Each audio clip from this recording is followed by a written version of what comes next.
contribute to good looking people be either apart from the rest of us. This is what you waited for.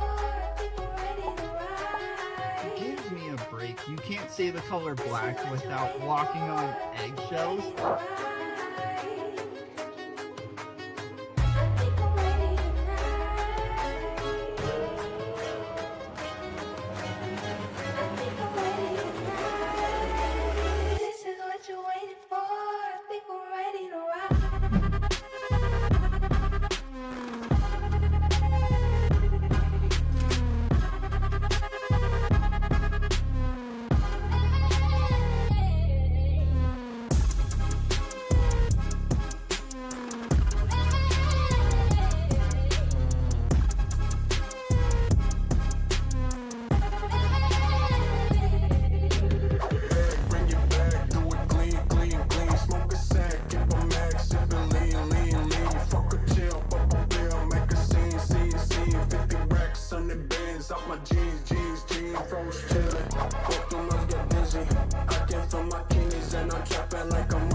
I said, hold up, cock my glizzy, bang, bang.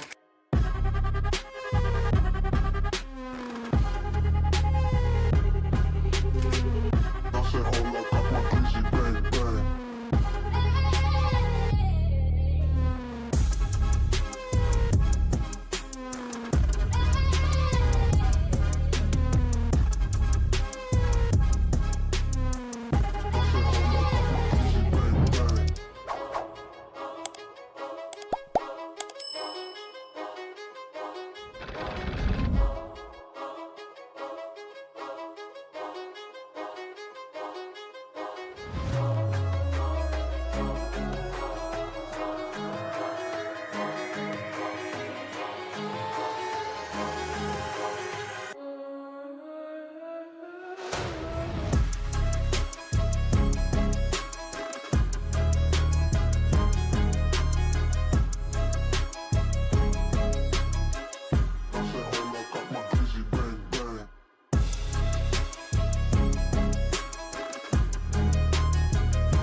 You're tuned into Foolery. Make sure to hit the thumbs up button and subscribe. And consider donating with super chats, stickers, memberships, or you can even gift memberships to other chatters. Or use the tips link in the description to write a message for TTS that will be read on stream. Hit the like button, or you ain't black. And that's a fact. Jack. Enjoy the show.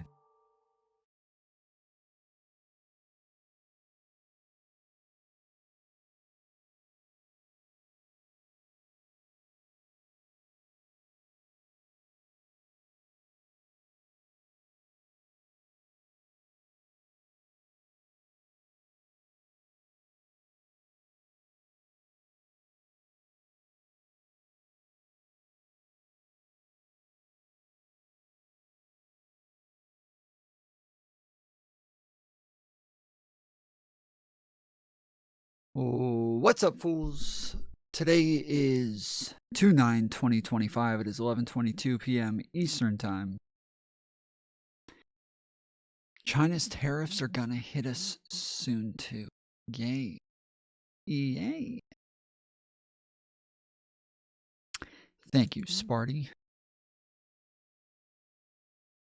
I just read Trump has directed the Treasury to stop minting pennies. Which I agree with. Holy fuck, am I MAGA? Yeah, that makes you MAGA, dude. What's the number?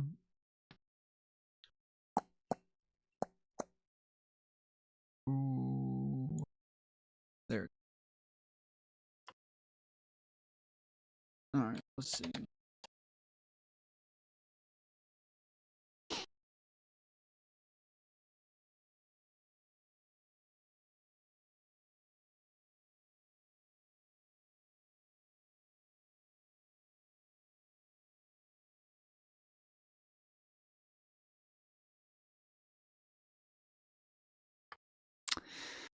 United States Agency for International Development.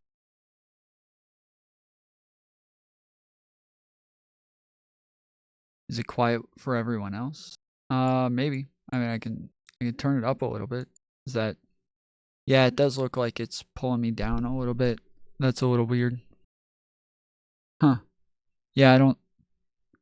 It's dropping really quick, which. Yeah, normally it doesn't do that, but I'm kind of glad it is, but weird. Call from. Johnny Baxter. To accept, press 1. What's up, Johnny Baxter? You're on the Tom Foolery Show. Good evening, Tom. How are you, sir? Doing well. How are you? Outstanding. Outstanding. I was calling to see, have you looked at the list of the $46.9 billion that USAID was involved with? I don't think I've seen all of it. The most of the stuff that I did go through, we didn't get like a reason for why it was being sent there or what the reasoning was behind it. So I didn't. And for as far as I understand, that is what it is for all of it. So it just didn't seem like there was any reason to look at any of it. Oh, okay. All right. Well, no, I went through and looked. There are items in there that are ridiculous. I mean, obviously it's pork barrel projects, to say the very least. You know, those big 16,000-page omnibus bills, that's what gets buried in it. And I say, justify every payment going. Do you agree with that? You're saying, do I agree that it's all just the stuff that was like in bills that was just like buried in there somewhere? Or is what do you exactly? It was authorized because do you realize that for the last 9 omnibus bills, there's not been one person or one congressman, I should say, or senator that has read it, has read the entire documents on it, and how you vote due to being complicit rather than trying to be, good stewards of American taxpayer money. So I agree with the president that stop it all. Let it be justified. Well, that's it. We would have to know what the justifications were in the first place in order to know whether or not they're justified, right? That's part of my point is when I'm saying that, like, yes, when I'm going over everything that was that they're cutting from the spending, if they're not giving us any of the goals, like what the goal was to achieve with the spending, or if they're not telling us what relations this was supposed to help or what the plan was, if they don't give us any of that information, just showing us what was paid for, it doesn't really tell us anything. And so where I agree with you is that, like, yes, I would want to know like the justifications for these things, but cutting it, just telling me you're cutting something doesn't really tell me whether or not it's justified in the first place. It doesn't tell me why they did it in the first place. Well, you have to look at the origin of who introduced that portion of it. Those are contained at the bottom. That's in the nomenclature of it. You can there's on the congressional Republican congressional website.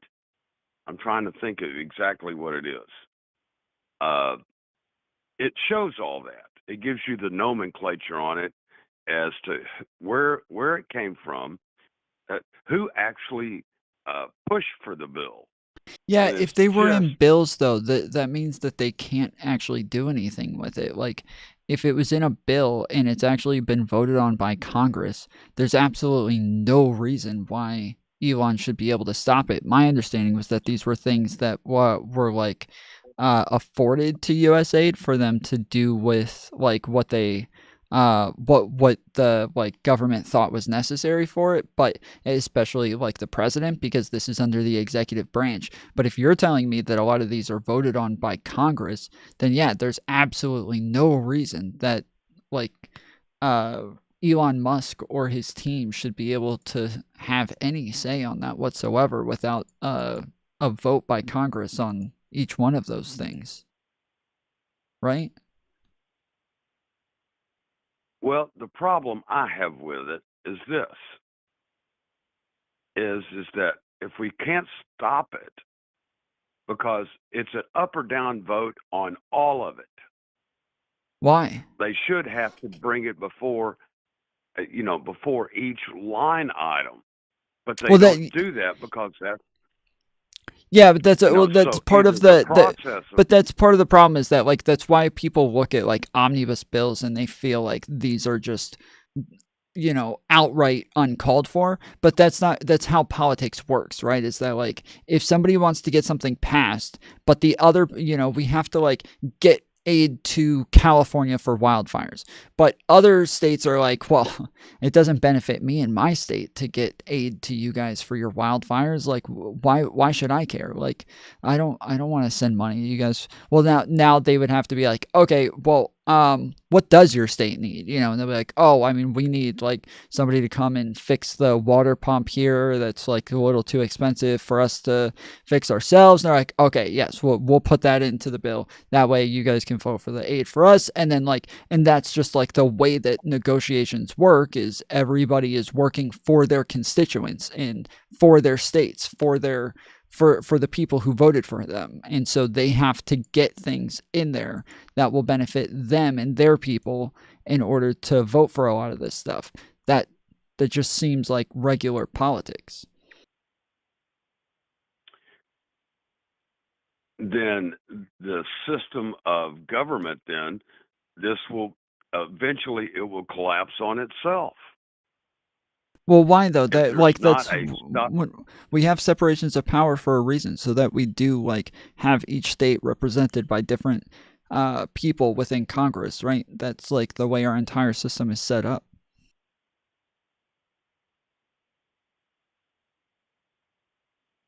okay, well, how do you propose to stop frivolous spending? How do you propose to stop that then? I think the like I think, having audits is a good idea, and then I think having like people go through and actually explain like why they think some things should get taken out versus other things get put in. The obviously the things that we spend by far the most on is going to be military, and the and then yeah, even military aid. And so those are the things like even when we're talking about like a lot of the stuff that got sent over to Ukraine, a lot of that stuff is not it. Like when we look at the money number, that money number is not really what we're sending to them. That's like how much we spent on a lot of the items that we're sending over to them. But the items are like, different types of missiles and tanks and crap like that have just been sitting in the back of our warehouses for decades that we don't even use anymore. They're way too outdated for us to ever use, and so we're just sending all of this over to other countries, right? Those are things that we might could even sell or something, I don't know. But like going through and actually like looking at all of the things that we have in stock, and the fact that we just spend so much on military to the point that we just have a ton of shit sitting around that we can just give away now, probably means that we might be overspending a good bit. absolutely. I will say that government spending is way out of control. There's no doubt about it. But I don't think USAID is going to come into like the top 20 in our like biggest No, expenditures. it And becomes the most obvious. What? Well, let me ask this: under the purvey, the Department of Education, do you realize if you close down the Department of Education, you will be able to triple the budgets of every state institution Mm-hmm. across the United States. You could triple it Okay. because $195 billion is what that budget was. Wait, what And the budget? The one results for are, Department of Education yes, per year? per year. Okay. So in doing that, you're looking at that the results of having them, if they're not getting results, then the problem needs to be that if it doesn't work, quit doing it. Oh, I don't know that the Department of Education doesn't work. Like, that's what I'm talking about, is like, again, when we're talking about a lot of the things that are being cut, we have no idea if it works or not. No, we're not being told whether or not it works. We're just being told that, hey, there's money being sent here, and we don't know why. But again, this is how, like, politics works. We would need to know what the money is being sent for. Like, the entire reason that we have USAID is for us to gain relationships with other countries and with other entities and try to put money towards goals that our country has in mind, right? This is Okay, does that mean the 9.8 million that went to Politico is helping other countries? no, that's helping our country, like for our goals. So like the Politico things were for the premium subscriptions that anybody within like Congress, a Senate, like different groups could get, that isn't like entertainment. It's not like Tucker Carlson or Rachel Maddow like trying to put a spin on something to make it super entertaining and interesting. It's literally just facts. They're giving them spreadsheets. They're giving them like pure data across the board with no spin. It is just information for those people. And if you go through it, you can see that like Republicans are some of like the biggest the people who get these subscriptions the most, is because it just is helpful. We want our congressmen to be informed on these things, and it's not like they have like a government news that comes out or anything. Like, no, they need to use subscription based sorry, I keep almost saying channels, but it's not channels. Subscription based companies like Politico, in order to get the information. We don't expect them to know everything just because they got voted into the government. Where Like, do they you still think need the Politico information. gets the information? They pull it from the office, the OMB is where they get it from. We're already paying for it once. Wait, Why should what do we you pay mean the for it OMB? twice? No, they're going and getting, first off, they're going and collecting data, one. Two, they're going in like getting sources. They're going and asking Where for do they them. get the data? It depends Tom, on what we're you're talking about. repeating yourself. It depends on what we're talking about. No, Okay. I'm not repeating myself. You No, said no. Hold on. it, I'm saying, hold on. I'm saying that they you have said they do sources that they spreadsheets and go and charts call on people. things. Yes, that is one of the things that they do. Yes, they also have one of the reasons that like Politico is so essential is because they have more connections to more businesses, to more government agencies, to more like outside, even like international government agencies, where they're able to source things and get quotes from people, get information from people, and they're able to put it out in like a simple and easy way. This isn't something that our governments, like our governors, have time to go do themselves. They just pay Politico to do it for them. That's not a ridiculous thing. They would need somebody to do it for them, right? The information is already there. The They're information, pulling it's it not there in a from digestible government way. sources. Yes, so a lot of the stuff that they're getting is from government sources. Some of it, yes. But even the stuff that they're getting from government sources is not, like I said, already put into a very like easily digestible spreadsheet that just explains everything in small videos and graphs and crap like that. Like, that is what they're doing. These are like very valuable things that there's a very valuable service that they're providing to these people. Well, that's going to be, we can't afford it anymore, Tom. At what point do you say that, hey, we can't Well, afford it? hold on. Hold What on, do you hold cut? on. Hold on, hold on. Yeah, again, I'm happy, like I said, I'm happy to look at like each one of these things and see if it's valuable or not. The Politico thing, yeah, I think that's valuable. I think that like I want our governors to be informed. I want them to know what's going on. I want them to have this information. And it's not something that I would expect them to be able to do themselves. But I'm What was sure, the last political article that you looked at? I am sure that there is stuff out there that is wasteful. I already named some things that I think there's obviously going to be some waste there. It's just that they aren't looking into those things. But when it comes to USAID, there's probably waste there as well.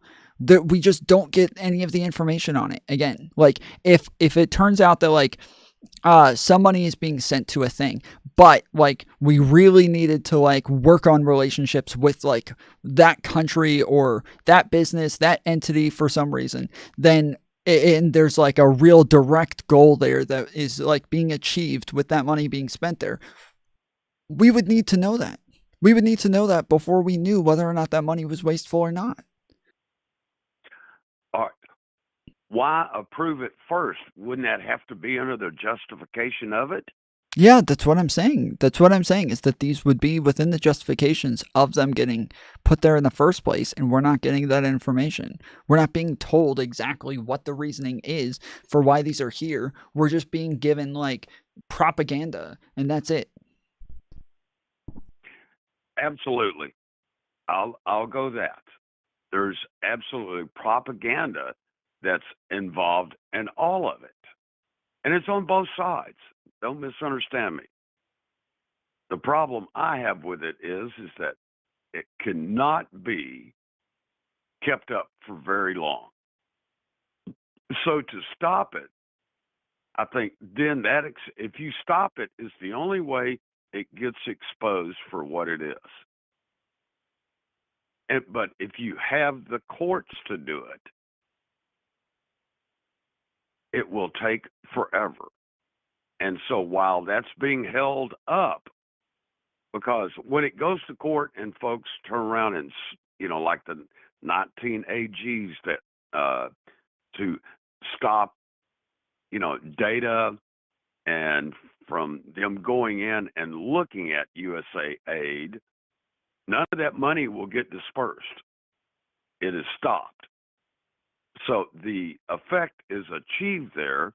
And then when it's brought out before the courts, then it will never be justified. So in that way, Elon Musk has achieved the goal. What do you mean it'll never be What makes- justified? What do you mean? Okay. What was the last line item that you looked at on I the don't USAID? I don't remember. Okay. Was there anything that caught your eye to say how and like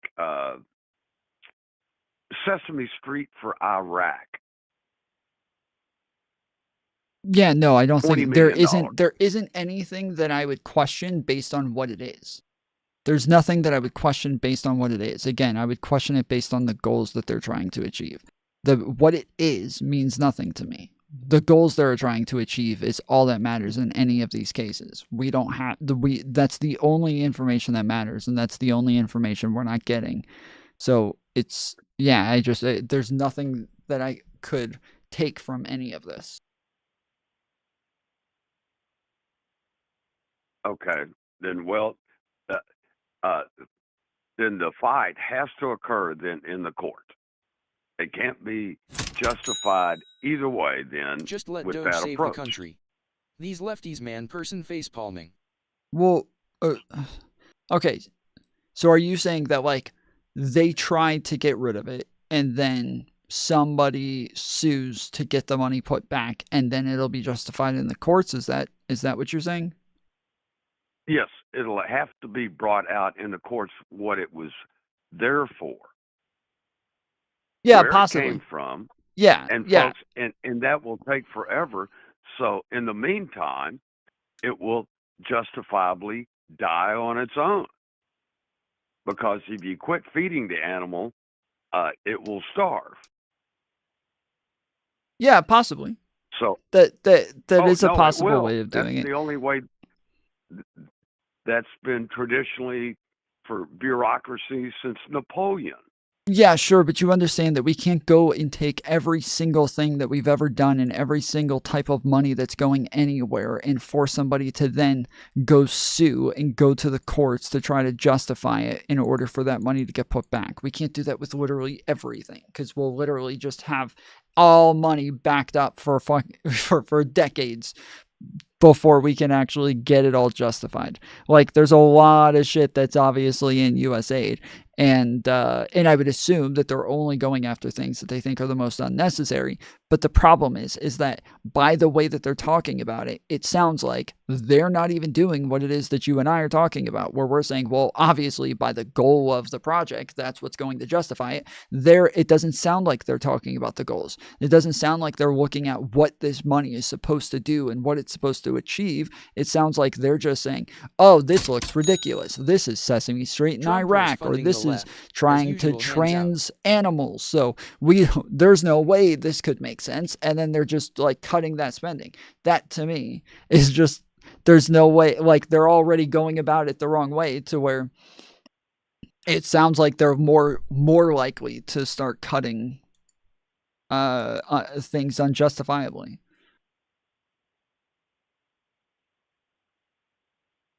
Well, I think it has to be. You know, this is the first audit that's been done on USAID since it started. Hmm. And actually, USAID was not started by a congressional record. It was started by John Kennedy in 1961, October 8th, through an Okay. executive order. I could have sworn that it was. Google that for yourself there. It says Congress established USAID as an independent establishment defined in 5 USC 104 within the executive branch. The president does not have the authority to abolish it. Congressional authorization would be required to abolish, move, or consolidate USAID. Okay. Well, that'll be a fight for the courts. So if you starve the animal, it dies. Well, kind of, because it sounds like what's going to happen instead is that Elon is going to say, okay, we're not going to do any of the spending anymore. Then Trump is going to sign off on it. And then instead of us going over like each thing line by line, someone's just going to sue and say they don't have the authority to cut any of this. And then some judge is going to be like, yeah, true. Like Congress is the only ones who can change this. It's all going back. That's what it sounds like. It's going to be a full package deal. And that, again, yes, if they went through it line by line, then we might get like a very different outcome. But it sounds like instead it'll be just one full package deal. Well, I think what will happen is that there's no way that a congressperson or a senator could stand before their constituents and say, yeah, I'm going to go ahead and support this.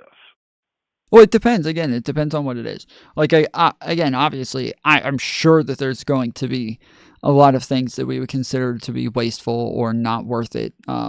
There's bound to be tons of shit in there that we would think, yeah, this might be a little unnecessary. Or even things that like maybe were put in there initially as like long-term plans that that just didn't meet their expiration dates and should have met their expiration dates long ago, and so now people are still just getting money unnecessarily. Like that's probably a very common thing within USAID, is that stuff just should have expired already and it hasn't, and now they're just still getting money. That's probably a very common thing. But yes, like these are the things that we would have to be going through.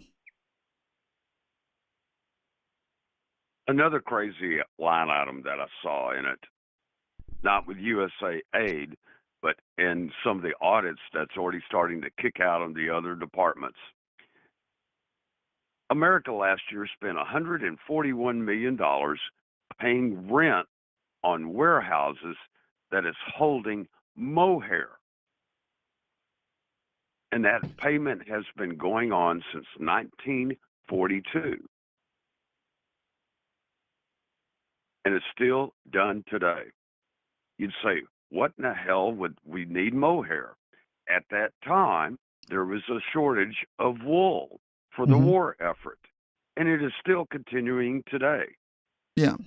I think this brings sunlight and shines on that to me is government inefficiency. Yeah. Well, that's what I'm saying. That's what I'm saying is that yes, like I'm sure there's a bunch of things there that are ineffective and inefficient Yeah. that shouldn't be there. It's just that, yeah, again, like we would have to be talking about the efficiency parts. Those are the parts that we Yeah. would have to be talking There are about, so and they seem many to be the only line parts that we're items. not talking about. Yeah. That they can argue it, it'll go before a court, it'll not be swept in an omnibus kind of way because details will have to be addressed. And once again, by the time it goes through a court, even if the judge says, yeah, that's justified. Because the AGs, if you'll look at what they were doing, have you read that? What the AGs filed with the 11th Circuit? For what?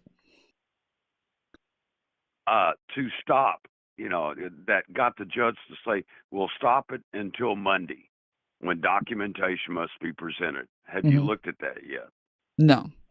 No, I from what I saw, it looked like they were just gonna allow them to do audits, but that was it. So they were giving them access to go through everything and look at it, and that they're probably not gonna have the ability to actually make any changes, that they just have the ability to look at it. Okay. What about, let me ask this. Do you think Americans should be taken care of first before we try to take care of the world? Yeah, of course. Okay. All right. Then I'll leave you with that agreement for the simple fact that if we can't take care of what's going on here, when we're spending way too much on I say it's frivolous things when we have 60,000 estimate, 60,000 veterans who are homeless on the streets of America. That to me is appalling. Do you agree on that? Yeah, to an extent, but the problem is that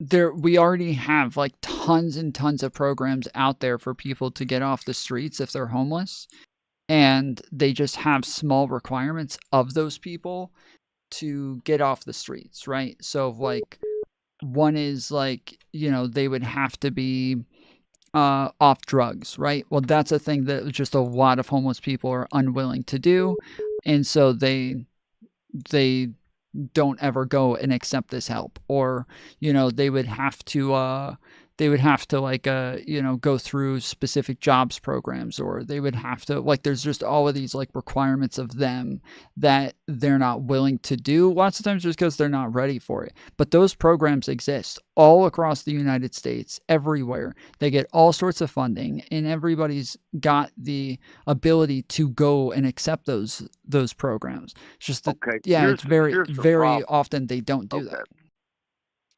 Having tried to help homeless vets, I know this directly from dealing with the Veterans Administration, is that they will not process an application for any veteran if he does not have an address.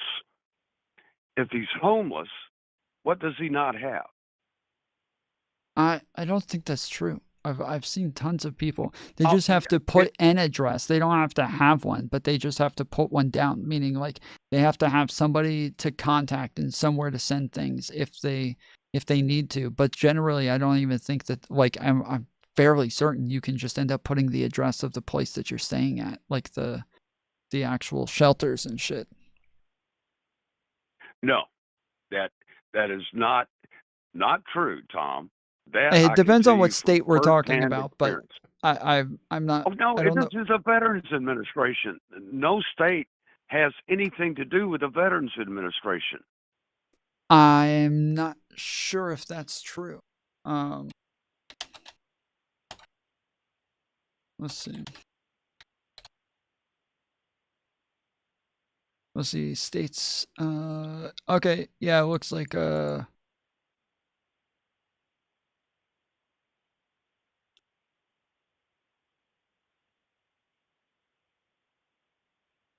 Okay, yeah, it does look like there's different regions that'll do a little bit of different things, but that every state has it. It says regulations for VA disability benefits are the same in every state. This means that every veteran eligibility for benefits and the process they must follow are not affected by where they live. Okay.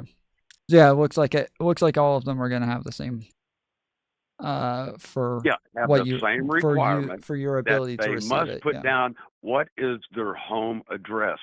If they're homeless, they can't put a shelter because a shelter accepts no mail. A shelter can't even list them.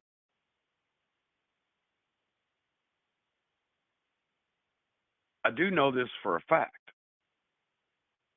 And it's just appalling that we're willing to spend money elsewhere and frivolous money instead of helping Americans.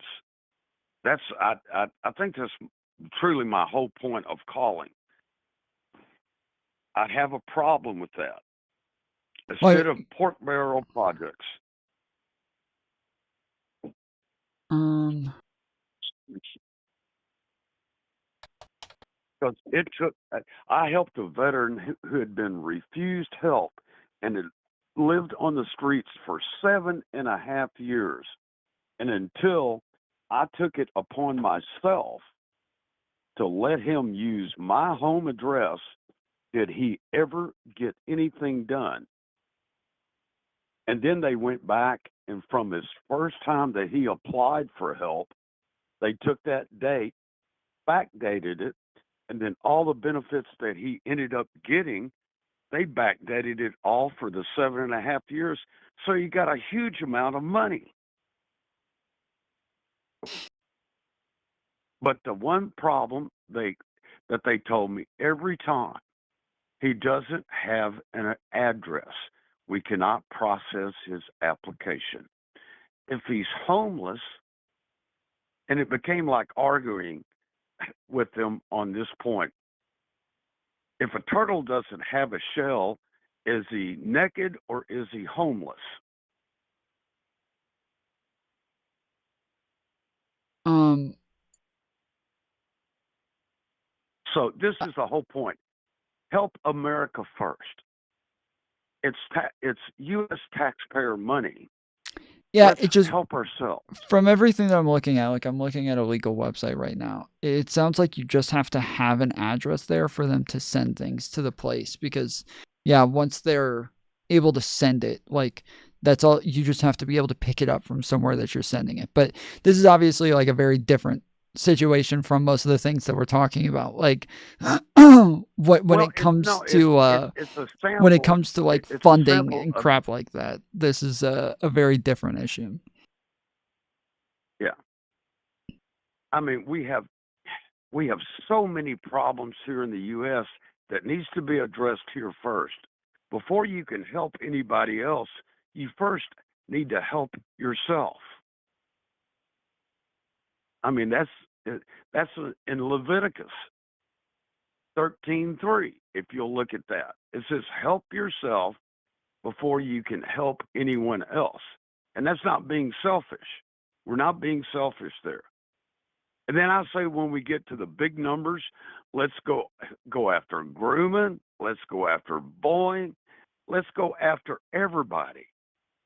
But it has to start somewhere, and it has started now, and that's what scares the bureaucrats and the politicians, that they suddenly have to account for what they do. Well, I mean, so far it Don't does. you It think seems like most of their issues are with like the type of rhetoric that's being used, with them calling things like funneling or corruption or money laundering or crap like that. Like that seems to be the majority of the issues. Is that they're looking at like a congressionally appropriated aid and then just calling this money laundering or some shit with no evidence. Like what they did with Politico, saying that they were the ones funding Politico and that Politico wasn't able to pay any of its people on payroll just because they cut them off. That was an insanely retarded thing for them to say.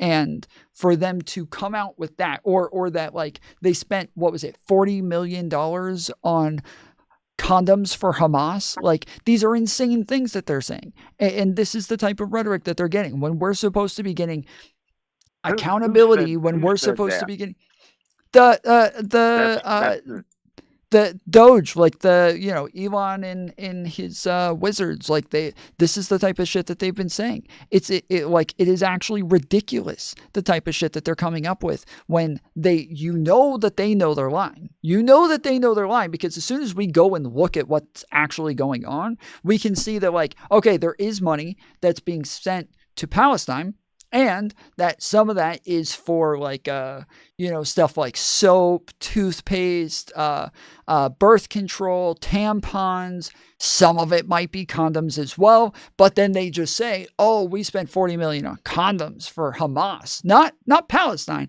Hamas." Like this is how ridiculous this shit is, and they know they're lying. The same with Politico, saying that like Politico was being funded to give fluff pieces on Democrats, and that as soon as they cut the funding for Politico wasn't able to pay their employees anymore because all of their funding came from the government. Like this is the shit that they said. This is insane.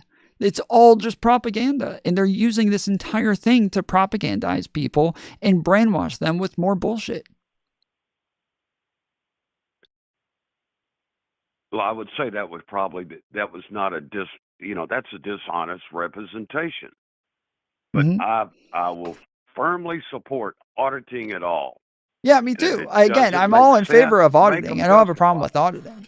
I don't know I anybody mean, who has a problem with auditing. I haven't seen anybody complain that we would audit these things. Like, I think most people are in favor of auditing our government, because just like I said, even just over time, the fact that like things would start to get just left behind, things that should have expired, things that just somebody lost track of, that just still sends checks out. Like these are things that, especially with a government as bloated as ours, it's just likely to happen. It's bound to happen, and it's good for us to be able to go and audit these things. But instead, we sent somebody who's not an auditor, and have them and a bunch of coders go through all these things who are not in the business of fucking financial audits. It just we're if we were actually doing this for real, these are not the people that we would have sent. Well, it hasn't. Why has this not been discovered until now? I don't even know that anything's been discovered. Again, this is part of my issue, is that I don't even know what's been discovered. I have no idea, because the things that they've said that they found are not what they actually found. And then when we go and look at what's actually found, we see what's being spent, but we don't know the reason for it, outside of, like, obviously the political one is obvious what's being paid for. That one's pretty blatant. That seems fine. But then, yeah, the other things like what was it, the transgender musicals, for in comic books and shit. Like, I don't know what that is. Nobody knows what that is. We have no idea why they spend money on this. But we know that it is for some sort of influence. We do know that it is for some sort of like relationship building. We just don't know who they're trying to build a relationship with and why. And we would need to know that in order to know whether or not this is actually beneficial or not. Okay, I'll agree with you, but this will not stop. It will be tied up, and it will starve the animal, and so the animal will go away. Maybe, and like I something said, else will I think replace it's it. most likely that it's all just going to be one package deal, and that in one court hearing, the judge will say, no, you do not have the ability to cut these things out of USAID, and it will all just go right back. That's what I think will happen. We'll see how it works out. But like for each thing Okay. to be gone through individually, that would be my preference, of course. Like it's just that I because of how they've Okay. done this, We I we just definitely highly agree on doubt that that. that's going to be the case. Well, uh, then I request that you look at the filing that was done by the 19 attorney generals in the 11th Circuit. They're asking for that. They're not asking for just a blanket stop on that. They went in to rush for a temporary action, and the judge gave them to it till Monday. Is all that was. They weren't saying that they wanted the process, but the audit they can't stop. Hmm. That's part of the executive privilege, so to speak, on the review. So it will be a long protracted fight. The benefit of it is it will starve off all this excess spending, and it'll Yep. have to be rejustified. And so I'll agree with you there. I'm glad it's happening. I truly am. And it doesn't Again, mean I I'm would not like for it to emphatic with happen. It's just this is not the way that I would want it to happen. Definitely not like how this. would you like to have it done then? That doesn't make any sense. It It does make hasn't sense. As I started till said, I would now. like people who are actual auditors, who are actual financial auditors, to go through and then actually pick things out that they think this doesn't make sense or it's past its expiration date. This is something that we would like some sort of reasoning for, and that we would want more transparency. That we would want like the actual things that they're pulling out to be like labeled as what it really is, and then like we could get somebody within then have reporters and journalists start to ask questions. Hey, why are you guys putting this in? Do you think this is really necessary? Do you think this is still justified? Do you really think the American people should still have to pay this? Like that is generally how I would think this would go about. And then have Congress. Congress obviously would get a lot of pressure from their people to start making some changes, and then hopefully, yes, they would go and make those changes.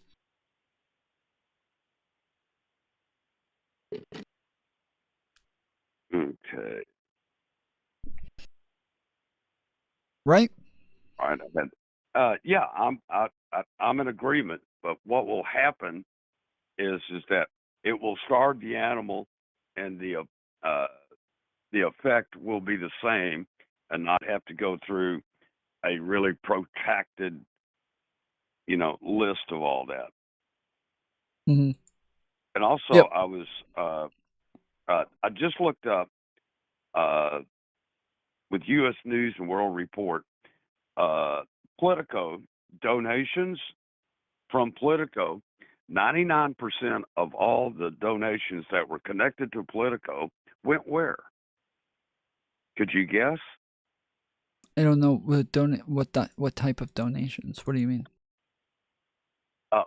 Political donations that went to candidates and a specific party. But they may have gone to Democrats, most likely. Absolutely. And they did it through Act Blue. Mm-hmm. And if you look on that, so, you know, they weren't able to meet payroll on doing that, but They were why able would to they meet kick payroll. back They said that they just had a glitch. They literally sent it out immediately after. It was just like a short period that it didn't go through. They said it was purely just a computer glitch. It went through right after. Yeah. Well, if all of this comes to pass, politicians can never justify that, and you'll see a whole new crew of politicians go in. Now, will that make it better? No, it'll make it different. And I think we have to do something different than what's been going on. since you and I have been talking, let's see here, for the 44 minutes, and I do appreciate your time. I really do.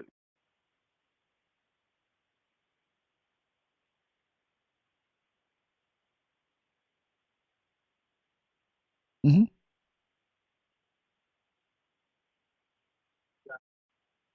Did I lose you? Hello?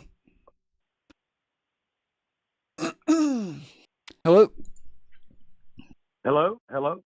Yep, now I hear you. Okay. Well, Tom, thank you for your time. I do appreciate it. Yep, I appreciate you calling in. Thank you. All right. Thank you. Bye-bye. Later. Yeah, I don't know. Truly, I don't know what's wrong with some of you guys in chat, dude. Like, truly, seriously. I don't know what the fuck is wrong with you guys. Like, I'm literally sitting here talking about the fact that, yes, I do want auditing. I do think that there's likely wasteful spending. I do think that there's like a lot of shit that we could get rid of. But you guys are all sitting there like, he won't even admit that there's stuff we could get rid of. He's defending all of it. So like, I'm not even defending anything. I'm just saying that this is not the way to do it. Like, anybody with half a brain can admit this is a horrible way of doing this. This is like an insane process for trying to get rid of wasteful spending. Yeah, this is just not the way to do it. Tom, will you check the CBO report for this week? Okay. Let's see. CBO.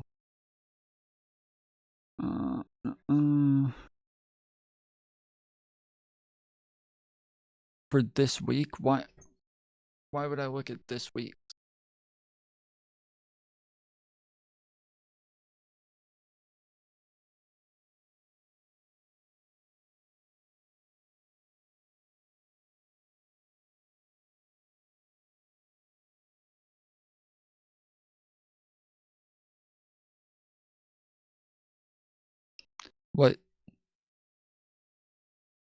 What do you want me to get from this?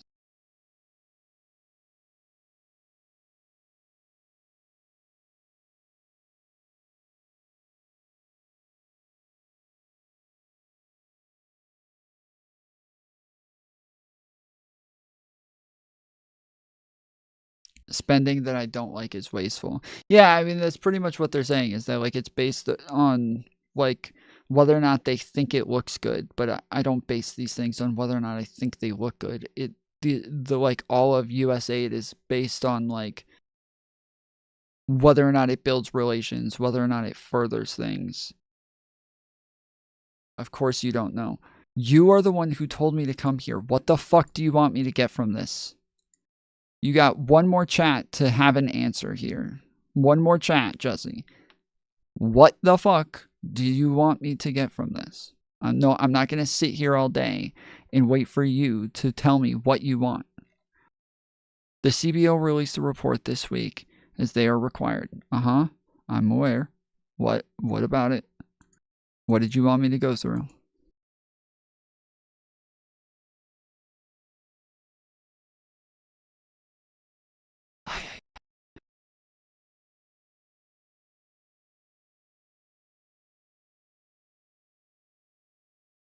He has no idea. He doesn't even know what this is. He has no fucking idea what this even is. He thinks it's just one thing and that everybody should know. They look at it and they're like, it looked, bro. Duh. Just see it. Isn't that crazy? You don't see the patterns? Yeah, it's the patterns, bro.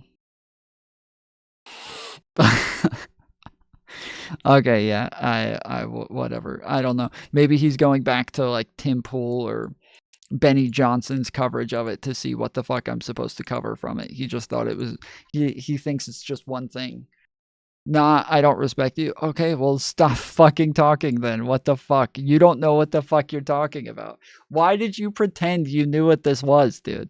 Nobody believed you knew what this was by you just saying words like CBO. Nobody thought you knew what the fuck it was. Like, you obviously have no idea what's in this. There's a billion fucking things in this for you to be like, just look at the CBO. You don't even know? Wow, dude. Oh my goodness. You don't even, oh, whoa. There's so much in this shit, dude. We can literally go through so much of this shit. This is insane that you think we can just like click on one thing and that we just have like, oh, that's the thing. Oh, of course. That's the one. All right, this is the legislation considered under suspension of the rules in the House of Representatives. During the week of February 10th, 2025, the Majority Leader of the House of Representatives announced a bill that will be considered under suspension of the rules in the chamber. CBL estimates the effects of those bills on direct spending and revenue. The Majority Leader of the House of Representatives announces bills that will be considered under suspension of the rules in the chamber. Under suspension, floor debate is limited. All floor amendments are prohibited. Points of order against the bills are waived. And final passage requires a two-thirds majority vote. Disabled Veterans Housing Support Act. HUD Transparency Act. Chinese Currency Accountability. China Exchange. These are the things that they can possibly consider while in suspension. Because, yeah, we go back to voting on the budget and whether or not the government shuts down again on the 14th, I believe, right? Is it the 14th? Trump will need Democratic votes in the House and Senate to avoid a government shutdown on March 14th. Some in the rank and file are agitating for a showdown. As Congressman Jim McGovern told us, quote, "We're not a cheap date." But House and Senate Democratic leaders are being far more cautious about a possible shutdown. Just take Hakeem Jeffries on Friday. I'm trying to figure out what leverage we actually have. What leverage do we have? They control the House, the Senate, and the presidency. It's their government. What leverage do we have? But Senator Chris Murphy told me Democrats cannot waste any time in battling back against Trump. Listen, I think there's no harm in Democrats raising alarms every single day. I do not believe in this theory that we should sit in the bushes and wait for some moment down the line when things get really, really bad. They're bad right now. Democrats can make. Tom, the government needs a sweeping audit, in my opinion, for sure. We've been wanting it for years. Would like to retire someday. Yeah. I mean, again, this is what I think everybody's saying, is that they would all like an audit, for sure. Make noise, but they can't make change just because of their position, as the leader was saying there. I think what I took away from your story is that grassroots Democrats really want to fight. They want to see some strength from the party, some sign that it's rebounding after the election. But the question is this the moment so far ahead of the midterms?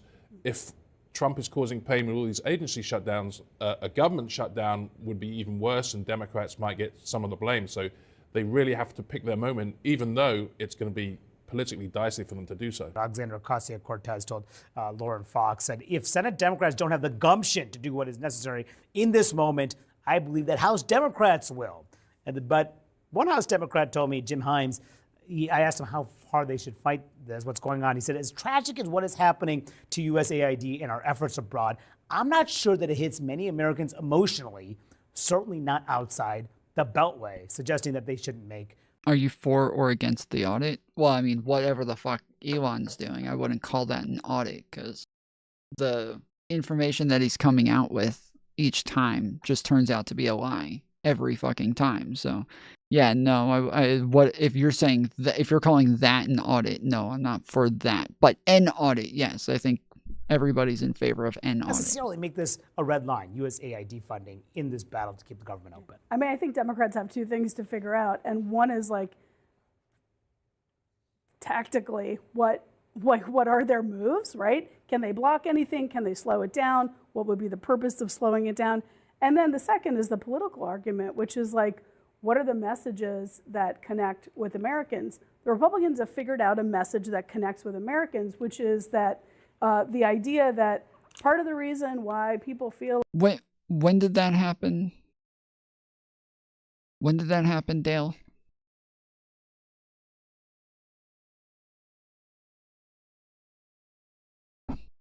I pulled up a clip that wasn't relevant and then just walked away. When did that happen? Like their taxes are high or things aren't working for them is that the bureaucracy is bloated. This is a message that resonates with people. You can argue whether it's true. You can argue with whether cutting all this stuff does anything compared with, defense spending, entitlements, the price of tax cuts. But that is a message that voters get. And so Democrats just can't, I don't think they've figured out what their argument is yet. There's one theory that says that Elon's very unpopular. They should really drive heavy into Elon. But Democrats have these two major lessons from the last few years. And one is that impeachment didn't help them politically. And the other is that making the Shut the fuck up, Katmere. You guys all have the ability to just jump on here if you want to. If you think I'm deflecting, you're capable of just jumping on. But you don't. You don't jump on. There's no way that you think I'm trying to run away from some shit when I literally allow people to just come on and literally hold me to it if they want to. But the fact that you think I'm running away from some random chatter, they're the ones that I'm scared of, it's kind of insane. Argument or the abortion argument that you can't just find one magic pill, right? Yeah. And so I think until the Democratic Party can figure out how do you message the idea that these cuts... Let's see. We were talking about Trump's stand on immigration. You pulled a clip from a speech concerning something else and then went to the restroom. Would not continue conversation upon returning. Okay, I'm sorry. This was not nearly enough information for me to even gather the slightest idea. I think the message will fall somewhere in the consumer space, protecting, your rights as Americans or protecting your personal privacy as Americans. They haven't figured that. It's fairly often that, yes, I'm not going to just derail an entire stream just because one chatter wants me to prove something that I've proved 1,000 times in the past. But yeah, I'm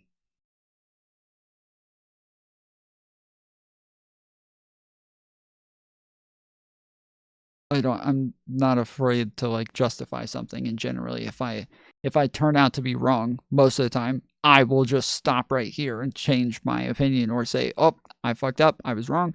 I fact check myself a lot without anybody even asking me to. I just stop and fact check myself pretty consistently on stream, to the point that I don't think anybody should have the opinion that I'm avoiding being wrong on something. You message the idea that these cuts, I think the message will fall somewhere in the consumer space, protecting, your rights as Americans or protecting your personal privacy as Americans. They haven't figured that out yet. It was remarkable, I thought, to hear Leader Jeffries admit that he just sort of has no idea what to do. I mean, they have quite a lot of leverage. The Republicans. They need the votes. They need Democratic votes in the House and majority Senate. in the House and only slightly larger in the Senate. They need Democratic votes in both chambers to get almost anything done. But you can see in their public comments just how sort of behind the eight ball Democrats are. There's so much uncertainty. There's an internal debate, right, about, as you were saying, whether this is something that resonates with Americans. Meanwhile, their base is seething, right? The Democratic base is up in arms across the country. They believe. Yeah, I mean, Jeffries is right that there's not much that they can do about this when they don't have a majority. And obviously the Senate is literally off by 1. So if House Democrats can get literally anything going, the Senate should be able to pick it up from there. And there's no reason why the Senate wouldn't be able to get, yes, at least one Republican on their side, because as last I checked, there's at least 5 or 6 that are not on Trump's side right now with this shit. So I don't think that Jeffries is right in the way that he's characterizing this. All right. United States Agency for International Development, USAID, is an independent agency of the United States government that is primarily responsible for administering civilian foreign aid and development assistance. USAID was established in 1961 by President John F. Kennedy to unite several existing foreign assistance organizations and programs under one agency. Statute law places USAID under the direct authority and policy guidance of the Secretary of State. It implements programs in global health, disaster relief, socioeconomic development, environmental protections, democratic governance, and education. With average annual disbursement about $23 billion since 2001, USAID is one of the largest official aid agencies in the world and accounts for more than half of all U.S. foreign assistance, the highest in the world in absolute dollar terms. USAID has missions in over 100 countries, primarily Africa, Asia, Latin America, and the Middle East and Eastern Europe. In 2005, the second Trump administration announced sweeping changes to USAID. President Donald Trump ordered a near total freeze on all foreign aid. Elon Musk, head of the Department of Government Efficiency, announced the intention of shutting down USAID. The New York Times reported that nearly all USAID employees had been laid off. A lawsuit was then filed by representatives of USAID employees and the American Federation of Government Employees in the United States District Court for the District of Columbia, requesting a preliminary injunction against the administration and that all recent actions related to its attempted disabandonment be reversed due to unconstitutional and illegal actions. U.S. District Judge Carl Nichols issued a temporary restraining order on February 7th, pausing the plan to put USAID employees on leave and the accelerated removal of people from their posts abroad. These employers are still locked out and unable to return to their jobs as of February 9th. Yeah, it's crazy. I think so far Trump was supposed to really help the economy. I believe so far all he's done is take away jobs. I think almost everything he's done so far has only been detrimental to the economy, and that's his last presidency. Almost everything that he did was detrimental to the economy as well. Congress passed the Foreign Assistance Act on September 4th, 1961, which reorganized U.S. foreign assistance programs and mandated the creation of an agency to administer economic aid. The goal of this agency was to counter Soviet Union influencing during the Cold War and to advance U.S. soft power through socioeconomic development. Yeah, so this is what I was saying earlier. Is this seems to be the biggest reason for what it's there for. Because, it says, because Congress established USAID as an independent establishment defined in 5 U.S. Code 104. So this is obviously the fact that, Congress made this an official part of the government and are the ones who decided that this is something that is there, that only Congress can get rid of it. So I know a lot of people think this was put there by the president, so it can be taken away by the president. Well, that's actually not true. While it was put there initially, it was then voted on by Congress to be an official part of the government. And so, it says Congress passed the Foreign Assistance Act on September 4th, 1961, which reorganized U.S. foreign assistance programs and mandated the creation of an agency to administer economic aid. The goal of this agency was to counter Soviet Union influence during the Cold War. So, yes, this is the main thing that this is supposed to be doing, is it's supposed to be helping our country with gaining influence and relationships around the world. One of the things that I think a lot of people don't really think much about that Democrats, Republicans, everybody seems to lose sight of sometimes is that, and it's something that I mention here all the time. It's one of the most important things when thinking about any sort of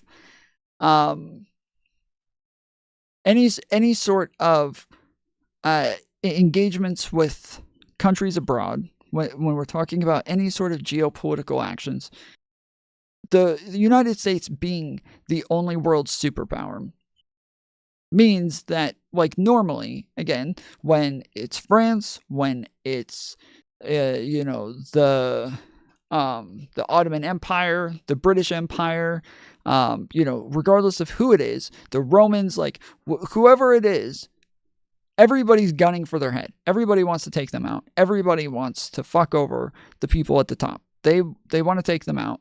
And normally it's because the people at the top are fucking dictators. They'll come in, they'll take over your entire country, and then they'll just kind of take everything out of it that's beneficial to you guys and just keep draining you the entire time. And this is one of the reasons that the United States overthrew their king, is because they're like, yeah, we're tired of you just draining us. We're tired of you just taxing us and never giving any of it back, never benefiting our country with it, never giving us any representation, never like taking the taxes and trying to put it back into our cities. You just take and take and take, and it does nothing for us. So we don't want to give it to you anymore, right? So then, when the United States became the world superpower, we said, we're not going to do that. We're not going to do that. We're not going to go and just take over all of these other countries and make it to where they are all dependent on us. So after World War I, we created, this first alliance that was supposed to stop world wars from ever happening again. Obviously, we fucked it up pretty badly because World War II shortly after took place. But after World War II, we were very well at the top of the fucking hierarchy. Nobody was fucking with us anymore. And now we were the ones who made it to where, yes, there just were not going to be any more world wars. If you have borders, if you got your land, you got your territory, you stay there. Don't move. Don't go out and take over other land. Don't go out and doing the, imperial crap. No more colonization. You just stay where you're at. Be happy with what you got and just leave it at that. And we created NATO. We created the UN. We created all these alliances to make sure that we're all working together to stop everyone from trying to go after other countries. Because we were the ones at the top now. We were the ones who were able to be the world police and stop this from happening anymore.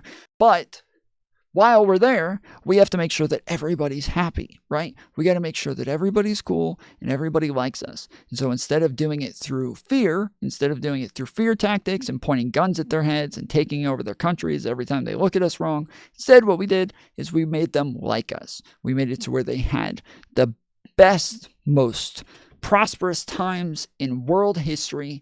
We made it to where we had the most peaceful times in world history. This gave us so much time to where we're not all at war all the time. We're not fighting and killing each other all the time, to where we were able to build so many new things, get so much new technology, so much advancement in medical advances and, just so much just cool stuff, computers, internet, cell phones. Like, we have come so far so fast because we have lived in the most peaceful time in human history, and it has become the most prosperous time in human history. We do things like that with USAID. That's one of the things that is really important with our relationships with all of these countries, is that we really care about making sure that they're happy and that they're getting everything, so that they don't want us taken out at the top, right? We don't swing our weight around and try to fuck with everybody else and try to make them, hurt. We want to make sure that everybody is happy and taken care of. But through that, we end up throwing a lot of money around unnecessarily. A lot of times we end up spending a lot of fucking money on a lot of fucking shit. And as I said, because we do have representatives from states, and each state needs their own things. They have their own incentives. They have their own shit. Well, if I want to get something done and I need this bill to pass, but everybody else is like, well, that bill doesn't benefit me, so I'm not voting for it. Well, now I got to start throwing in all this random shit that's going to benefit them to get all of them to now vote for this bill so that I can get what I need. That is just the way that our government's organized. That's just the way it's set up. And so that there's not much we can do about that part. That part of it is just something that will always exist because we have all the separations of power. We have state, governors, so that we're not all run by some federal king at the top. But yeah, like an audit is something that's just super necessary and super helpful. And it could probably, it's better for us to get the transparency so that we can see what the money is being spent on. And now we can start to put the pressure on our legislatures to actually get rid of the shit that we don't like and that we don't want anymore. We don't think there's good purpose there. We don't think there's a good goal there. Even though, yeah, you might need to like get better relationships with Iran or some shit. Sorry, like, but what you're doing there, we don't want our money going to that. Thank you. We'll take that back. That is something that we need to have a part in. If money's going to go to different countries for bullshit, we have to have a part in saying whether or not it would go there. So the idea is something that is totally justified.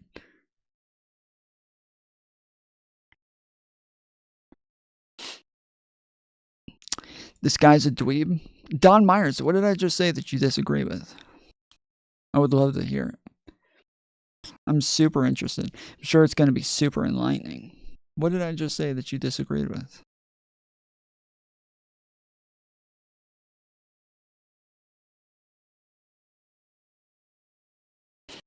Don't support giving money to Iran, but Ukraine, no problems there. I didn't say I don't support giving money to Iran. If that's what you heard, I think you need to get your ears checked.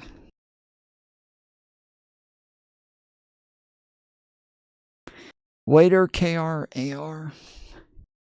Cracker got a AR.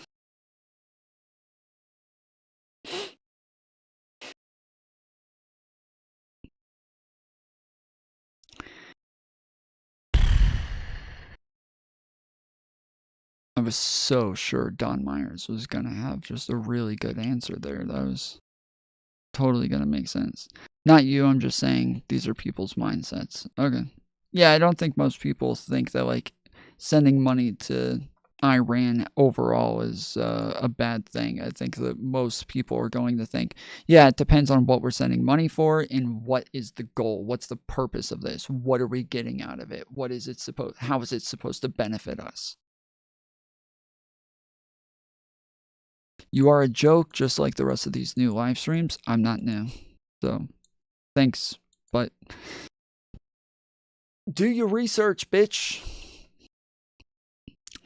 So yeah, USAID was subsequently established by the executive order of President John F. Kennedy, who sought to unite several existing foreign assistance organizations and programs under one agency.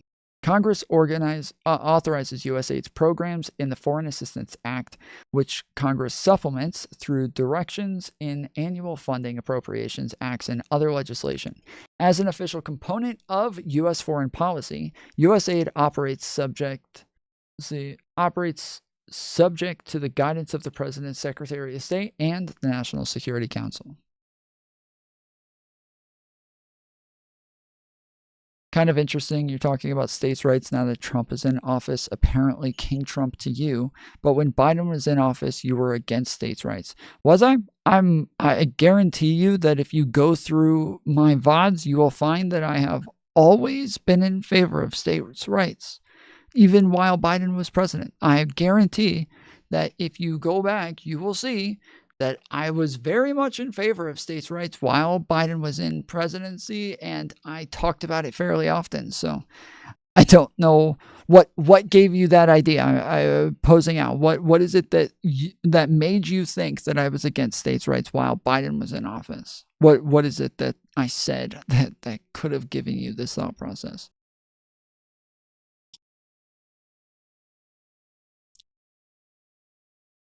So you would have been on Team Trump when it came to making abortion states issues? Yeah, sure.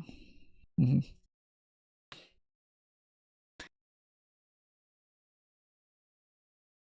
No, you were. So you're fine with states banning abortion and some states allowing it. I think that there probably should be some sort of minimum and maximum allowed. Like, I don't like late-term abortions being allowed. I think that that's, like, insanely unnecessary. And it just doesn't make sense to me. There just doesn't seem to be any justification for it whatsoever. And every time somebody's asked for a justification, the one that they give is, well, what if they were like, what if they have medical issues? And it's like, well, all the medical issues are already exempt under pretty much every abortion ban in the first place. So now there are some states that do take away some exemptions, and I do think that those should be federally mandated as well. I don't think that you should be able to tell a mother that she can't abort a baby that is threatening her life. That's kind of insane. But yeah. What do you think about the removal of birthright citizenship? I think that if you read the way that the law is written, it seems pretty obvious that we can't get rid of it. That you would actually have to make like I think it was an amendment to the law and actually change it. You can't just say we're going to do this now.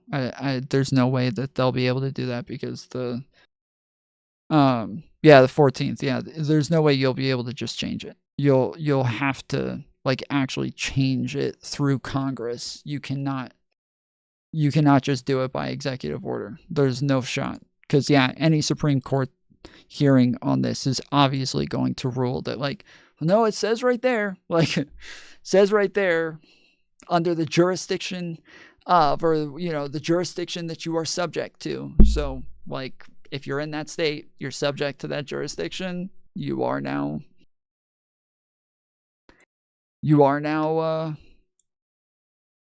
a citizen.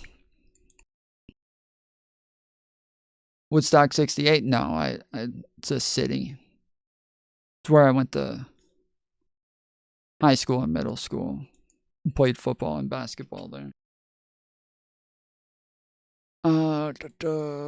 Okay, so it says Congress authorizes USAID programs in the Foreign Assistance Act, which Congress supplements through directions in annual funding appropriation acts and other legislation. As an official component of U.S. foreign policy, USAID operates subject to the guidance of the President, Secretary of State, and the National Security Council. USAID's decentralized network of resident-filed missions is drawn on to manage U.S. government programs in low-income countries for various purposes. Disaster relief, poverty relief, technical cooperation on global issues, including the environment, U.S. bilateral interest, socioeconomic development.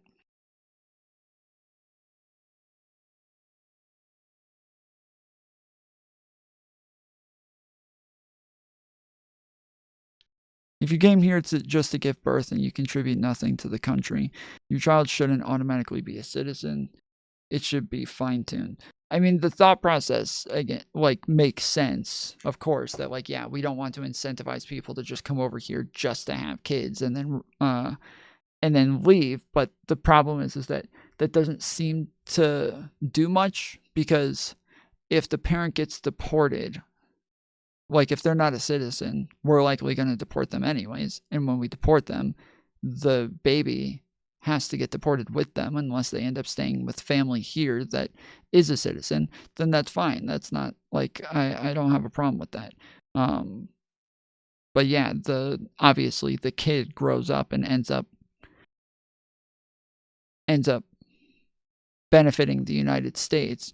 Whether or not the parent benefits the United States shouldn't dictate whether or not that kid benefits the United States. That kid was born here. He's one of us. They're going to grow up here and eventually work here. So some of the U.S. government's earliest foreign aid programs provided relief in war-created crisis. In 1915, U.S. government assistance throughout the Commission for Relief in Belgium, headed by Herbert Hoover, prevented starvation in Belgium after the German invasion. After 1945, the European Recovery Program, championed by Secretary of State George Marshall, the Marshall Plan, helped rebuild war-torn Western Europe. USAID manages relief efforts after wars and natural disasters through its Bureau for Humanitarian Assistance, which is the lead federal coordinator for international disaster assistance. Okay, I gotta go back up here. So I need to know what the Foreign Assistance Act is. Let me see if I can just read this. United States law governing foreign policy. It outlined the political and ideological principles of U.S. foreign aid, significantly overhauled and reorganized the structure of U.S. foreign assistance programs, legally distinguished military. Okay.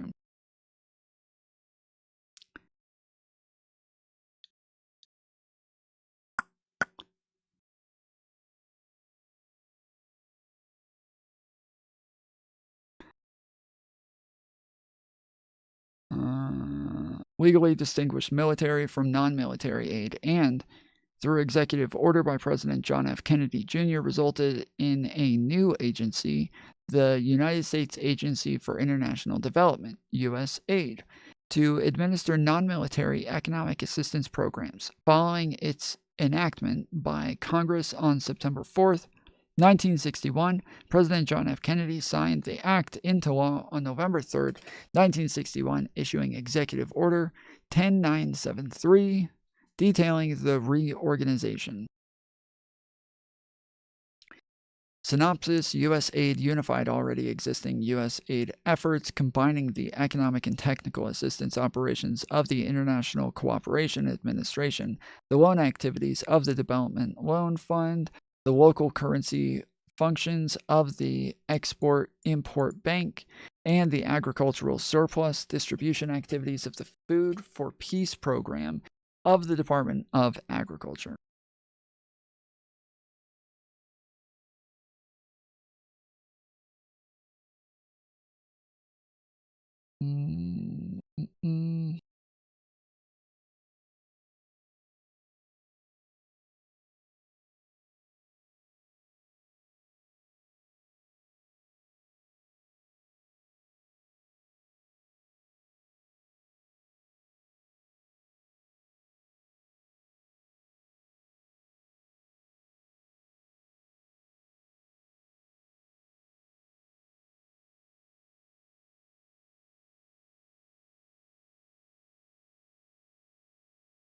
I wanted to see if Owl ever said anything.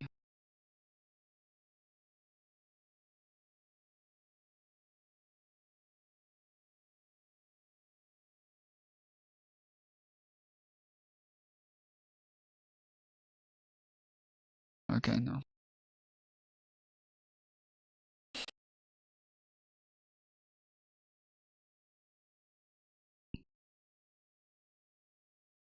I don't like the idea, but Canada would be better off as a state.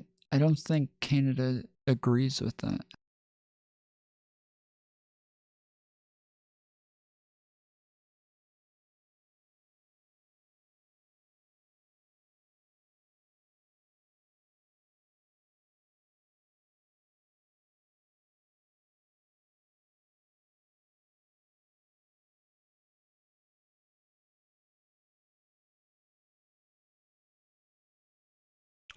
The Act provides that no assistance is to be provided to a government which engages in a consistent pattern of gross violations of internationally recognized human rights, including torture or cruel, inhumane, or degrading treatment or punishment, prolonged detention without charges, causing the disappearance of persons by the abduction of clandestine detention of those persons, or other flagrant denial of the right of life, liberty, and the security of person, unless such assistance will directly benefit the needy people in such country.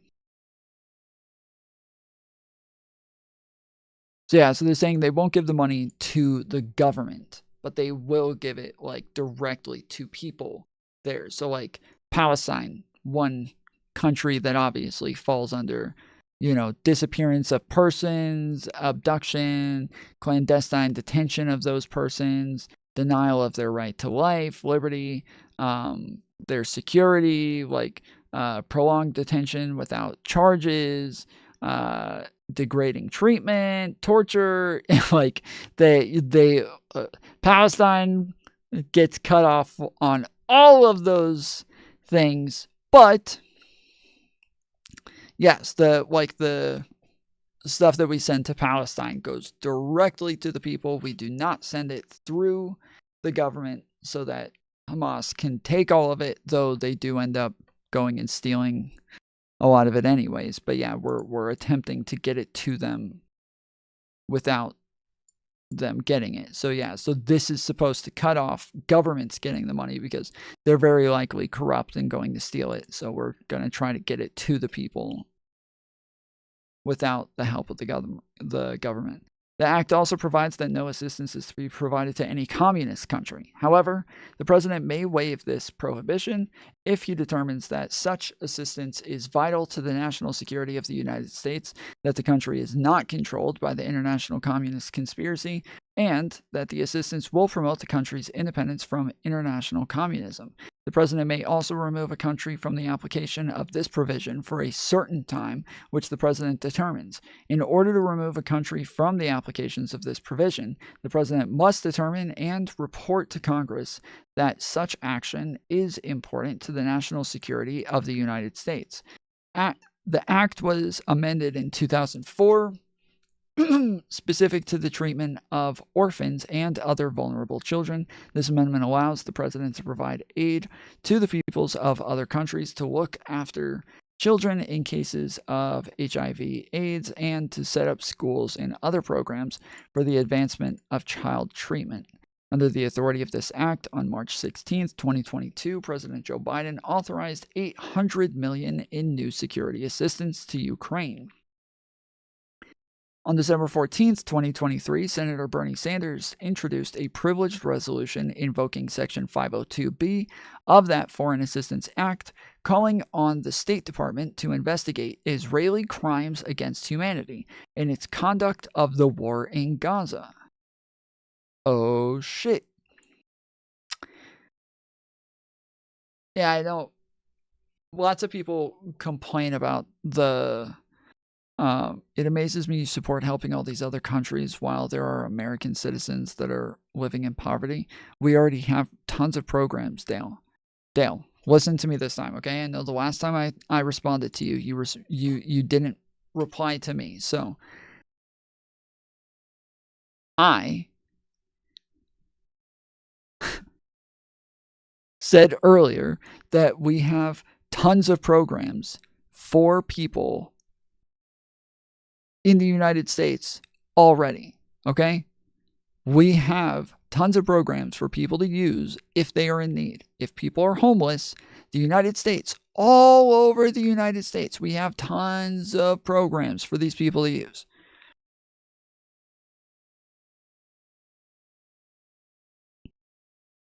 Why is it so hard to understand that USAID is not an aid program? Well, it is an aid program, just not only an aid program. Like it's mostly like influence peddling. It's mostly like a way for us to gain relationships and for us to gain the hearts and minds of the people.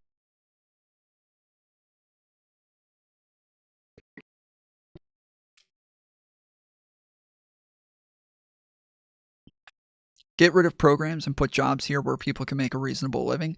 First off, part of the programs is that they will help them get jobs. But I'm sorry, if you don't even know that the programs exist, I don't even know why you're talking about this. Go look into this first. You're sitting here complaining about the fact that people are homeless while we're sending money elsewhere. There's already more than enough money here for the people who are homeless. Programs are part of the problem. No, they're not. No, they're not. Giving people money or just giving them a job does nothing for them. These people went homeless in the first place for a reason, Dale. They went homeless in the first place for a reason. They didn't go homeless because they just didn't have a job most of the time. Especially not today. Especially not today when we are currently in one of the longest labor shortages in American history. Okay? We today have jobs everywhere. If you can't find a job today, you just kind of suck. Like you need somebody to give it to you straight. So that's going to be me today, okay? Welcome to Daddy. I'm telling you, you kind of suck if you cannot find a job anywhere today. But you can get one.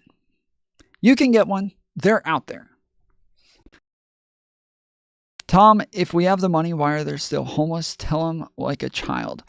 Tell me like I'm a child. Okay. I got you. So,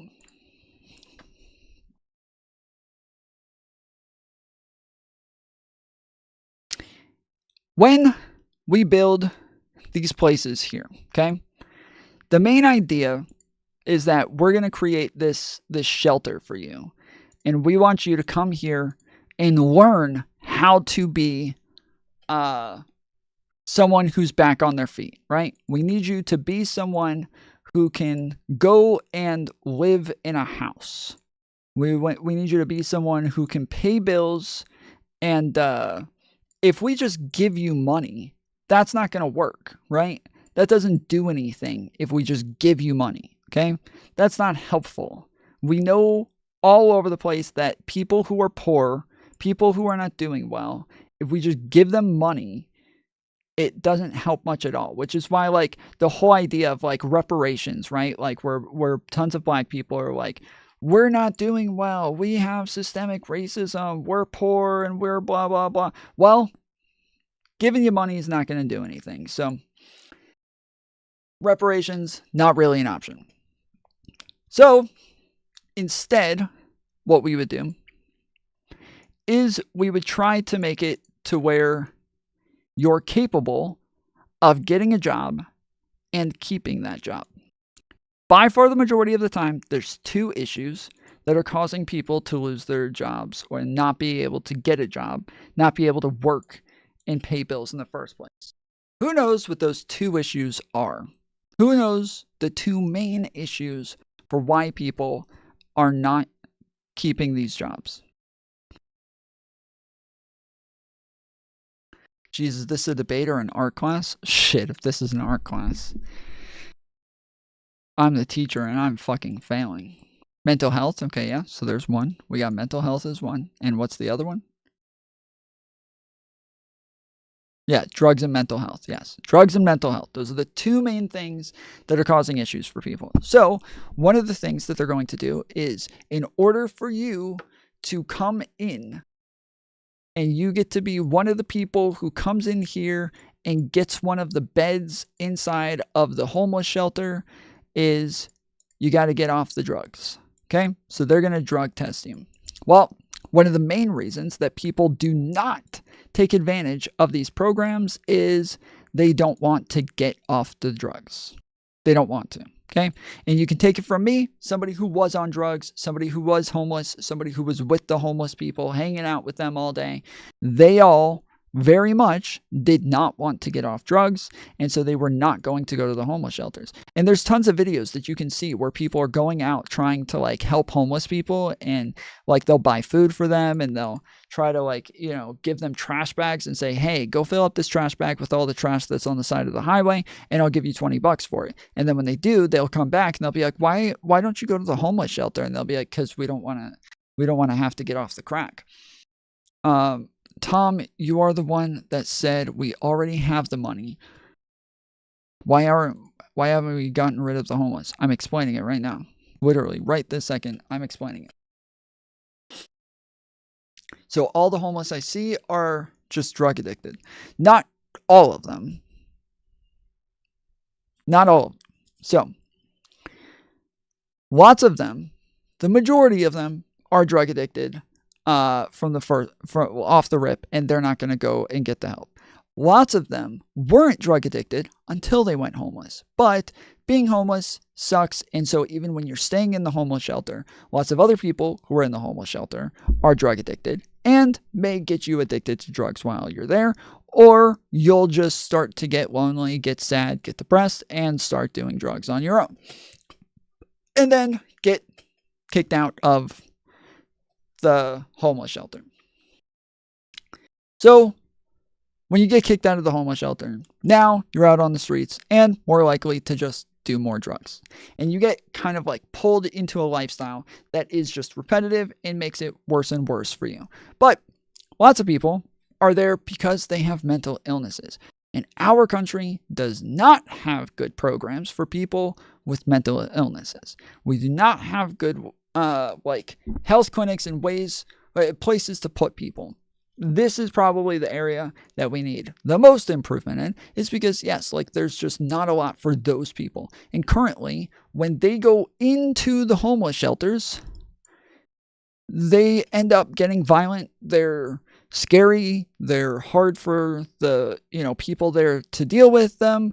And it's really hard for them to kind of keep control of people who are schizophrenic, paranoid, think that everybody's trying to kill them, think that the person who's trying to drug test them is from working for the CIA and is actually an alien. Like, it's really, really hard for them to deal with. So they end up kicking those people out. And then, yeah, they just kind of lose resources over time because they can't stay clean, or they can't be calm enough for these people to even start helping them. But once you get into the homeless shelter, they are going to give you jobs programs. They're going to require you to go out and put out a certain amount of applications a week. And then once you do, I ran a bunch of businesses and I worked with homeless shelters, adoption centers, what's the other one? Foster centers, and that with them, they would call me and say, hey, I've got somebody aging out of the adoption center. He needs a job. Can you come start working there? And I'm like, yeah, send him over to me. We'll get him to wash dishes, or we'll get him to do this, we'll get him to do that. And then they would come over to me. And yes, they're normally the people who are running a lot of these places already have connections with a bunch of different businesses, and they can already help these people go out and just start doing simple remedial jobs that don't require a whole lot of know-how, a whole lot of skill, and they're able to just go do that shit.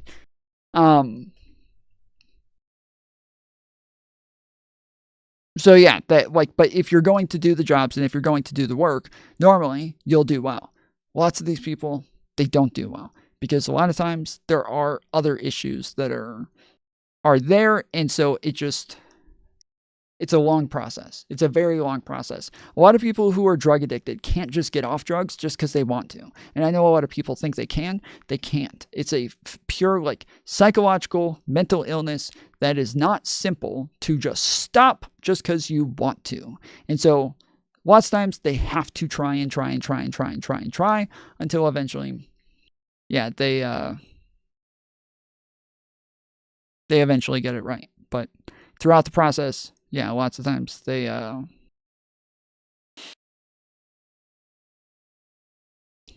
end up not being able to do it for a long period of time. I can follow with that, but my arguments have been, why spend money on gay activism around the world and not spend that money on helping these people with job training, education, housing?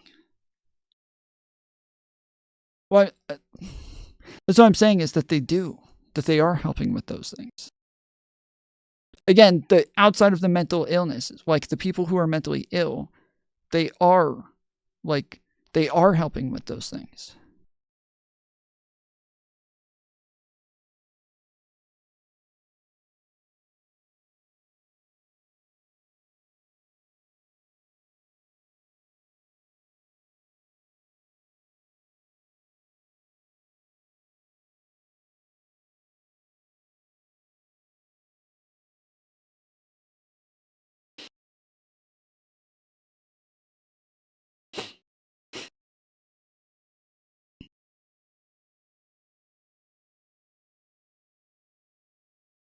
Can you please explain that if America needs more money, they can get it? It's not all reallocation. Yeah, the problem is that, a lot of the things that people say, we should put money into this.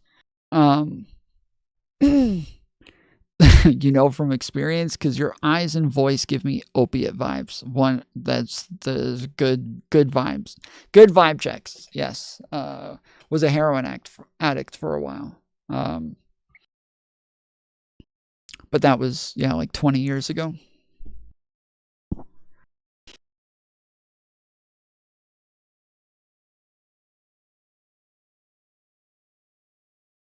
Well, that's their agenda. They want everyone bowing down to this ideology.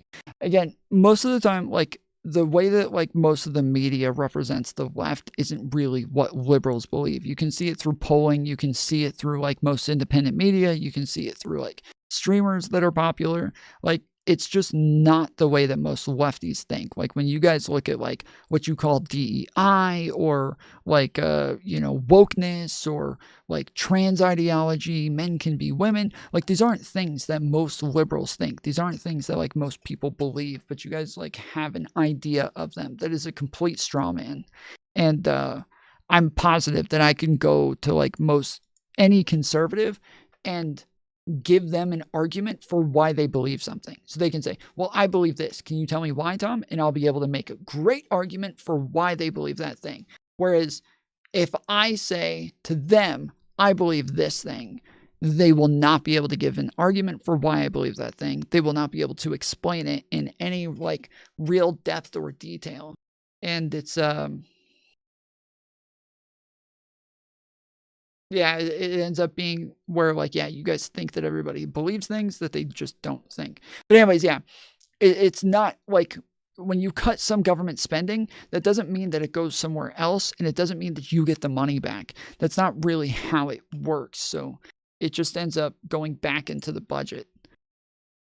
Tom, what do you think about Reddit mods are calling for the death of government employees? Blocking threads and banning anyone that talks about Trump in a positive light. Like on all of Reddit or just on just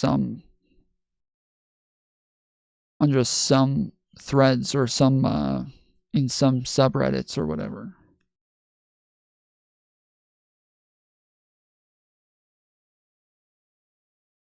It just means it gets spent on things that are actually useful. No. Again, like when we're talking about like, oh, a lot of things, a lot of like, why won't the money go to like veterans? Like, is there a bill for the money to go to veterans? Did somebody say, oh no, we're not voting for that bill for the veterans. We want to send the money to Ukraine instead. Like that never happened. But you guys do this like either or sort of thing that doesn't exist. It doesn't exist. Like there is no either or sort of thing that's currently there. And instead it's like, yeah, it's just that the money either goes to this or we cut it and then it goes to that. But there was never the like, oh, we need the money for the veterans and we can't get it because everyone just keeps sending it to Ukraine. Like, but that's the way that everybody thinks it is.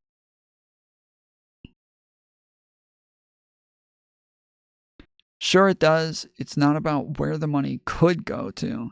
It's about where it shouldn't go to. Yeah, I'm sorry. That's a totally different argument. As to say like, oh, it shouldn't go here versus it should go here. Of course, that, as I said, like that's gonna like hopefully we can get people to audit these things and we'll be able to find that out. But yeah. There are limited funds though, it's not endless. Sure, but that's part of the budgeting. Like that's just in the budgeting. And so then once they go through budgeting, then they have more money that's also there for non-discretionary funds that they're still able to use later. It's not being audited right now. Well, not really, not in a meaningful way, no. Everything that we're getting right now is like, again, in order for us to know whether or not something is useful, we need to know like a couple of things. Like, why is it going there is the main thing that we need to know. Like, that is the main thing that we need to know. Like, what is the reasoning for this, right? So let's say there's money getting sent for transgender operas and comic books in South Korea, okay? Well, why is it getting sent there? Because there is there's a person in Africa who said that they are willing to make the parts for graphics cards cheaper, and that they're going to take tariffs off of graphics cards if we will go build and fund a a transgender opera and comics books in South Korea. Like, if they said that, and then we're like, okay, well, fine. We'll go do that real quick. We'll get it done. And then we go do that, and now graphics cards are just way cheaper for us to get here after that. As long as we are continuing to fund this thing, then yeah, I would say sure, yes, fund the hell out of that thing, because graphics cards are expensive as fuck. There's a couple of things in them that are very rare and in very low supply, and so yes, it just makes it really hard for, bro, you're just looking up and blinking. You're just coming up with BS with no logic. Jimmy Bean, I'm sorry. I don't want to hear from anybody else. Jimmy Bean, I need you to show that you actually understood what I just said just now, okay? So please reiterate back to me what I just said. Tell me you understood English, and just the simplest fucking, because literally I was asked to explain this as if somebody was a child. That's what I did. So I need you. I got about 15 seconds here for you to explain this. You said the government is getting kickbacks for cutting a deal with a foreign business. No, not the government. The citizens are getting cheaper products.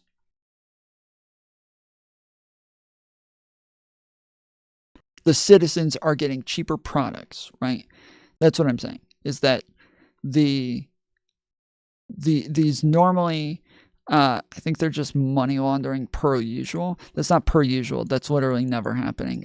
You're saying per usual. There's literally no reason to think that congressionally voted on money is money laundering. It's literally impossible. I hope you understand this. I want you to please understand this. It's literally impossible for that to be money laundering. Just so you get it. Money laundering is, yes, an illegal process to illegally send money in illegal ways. These are all the most legal ways you could possibly ever do anything when you literally have congressional support for it. That is a done and done scenario. So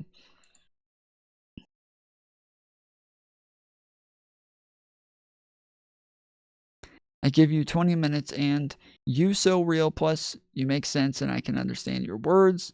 I fell for your Russian side. On man, you're right on, and I can dig it. Is that a song?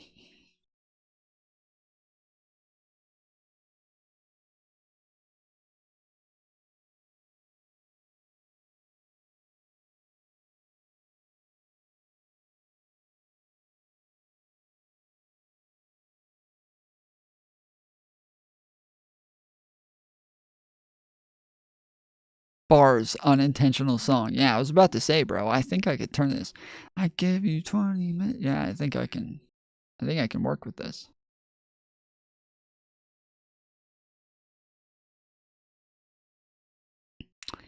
USAID average salary almost 100K, and they donate 92% to Dems. Dems and Rhino swamp vote to send USAID more money. Again, less than 10% getting to people on the ground. Can you show me where less than 10% of it's getting to people on the ground? You're saying for something that's actually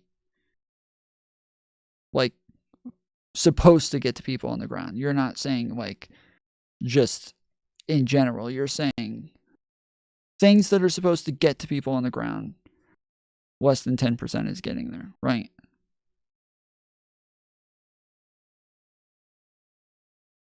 Yeah, for the Reddit thing earlier, I don't really care how people run their own Reddits. I think it's a little wild, but you can do whatever the fuck you want if it's your Reddit.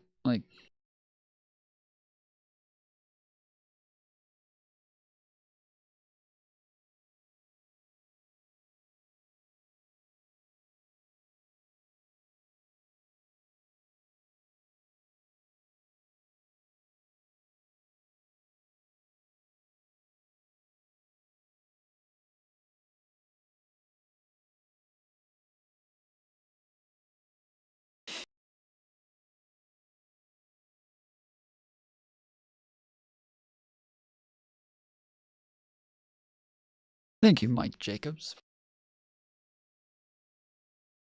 But yeah, so the main question is why. Like, this is what we need to know for every little thing that we're looking at. We need to know why it's being sent there. That is the most important question for all of that.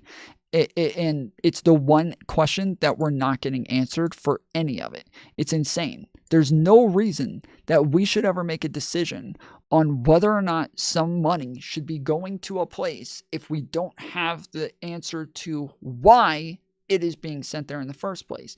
And a lot of it, like I said, I mean, they're literally telling us bullshit. We know that they literally lied to us on numerous things where they're talking about sending Hamas millions of dollars in condoms, or when they say that we spent a ton of money on Politico, that like we were funding their entire organization and they weren't able to pay their employees anymore, or but I forget some of the other ones, but they like we know that they were lying to us. And so yes, when you ask like, are you saying that it's not being audited currently? Yeah, I'm saying currently this is not an audit. This is just a propaganda machine. That's all this is. This is just like a way to kind of get some talking points out. They know that they can't shut it down. They know that they can't actually do anything. That like they can't stop any of the aid going through. They're not allowed to. They know this. They know that all of this will get turned around in court.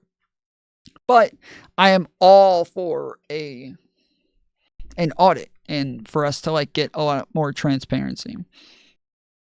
The condoms lie is ridiculous and they still think it's real. Jimmy thinks that happened still. Yeah, that didn't happen, Jimmy. 8 million to Politico wasn't a lie. I didn't say that was a lie, Jimmy. Or sorry, Sonny. Sorry, my bad. Jimmy was right below you and I mixed it up. My bad. Sonny, I didn't say that was a lie. I said that the lie was that they were funding their whole organization and that they weren't able to pay their employees because of it. That's what I said was a lie.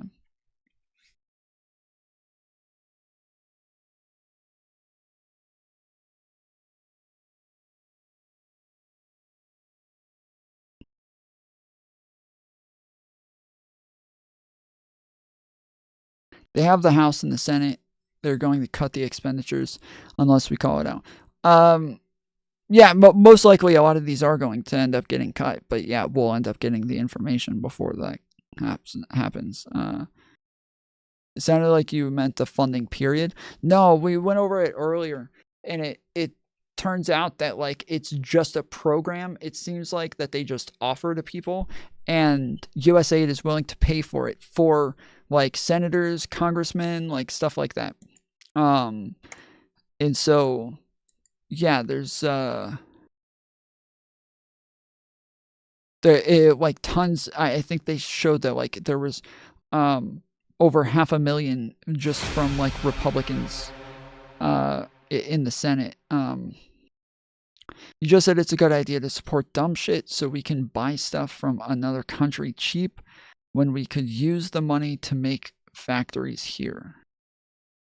You understand that we don't have the resources to make graphics cards, right? What is the thing that's in graphics cards that like Africa has like the monopoly on? What is it again? It's like chrome or something like that. What is the... Is it gold? Cobalt. Is that what it was? Cobalt?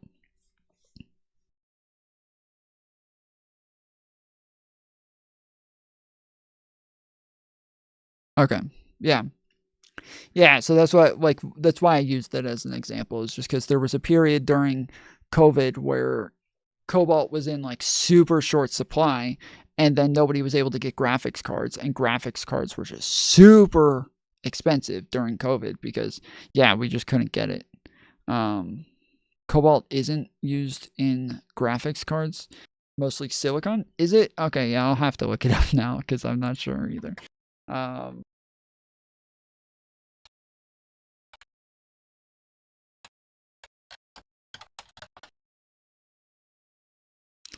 Graphics cards, many metals including aluminum, copper, tin, rare earth metals.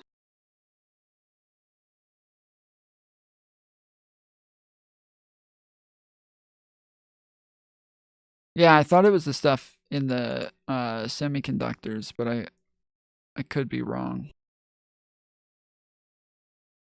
Okay. Well, yeah, I don't know then. Um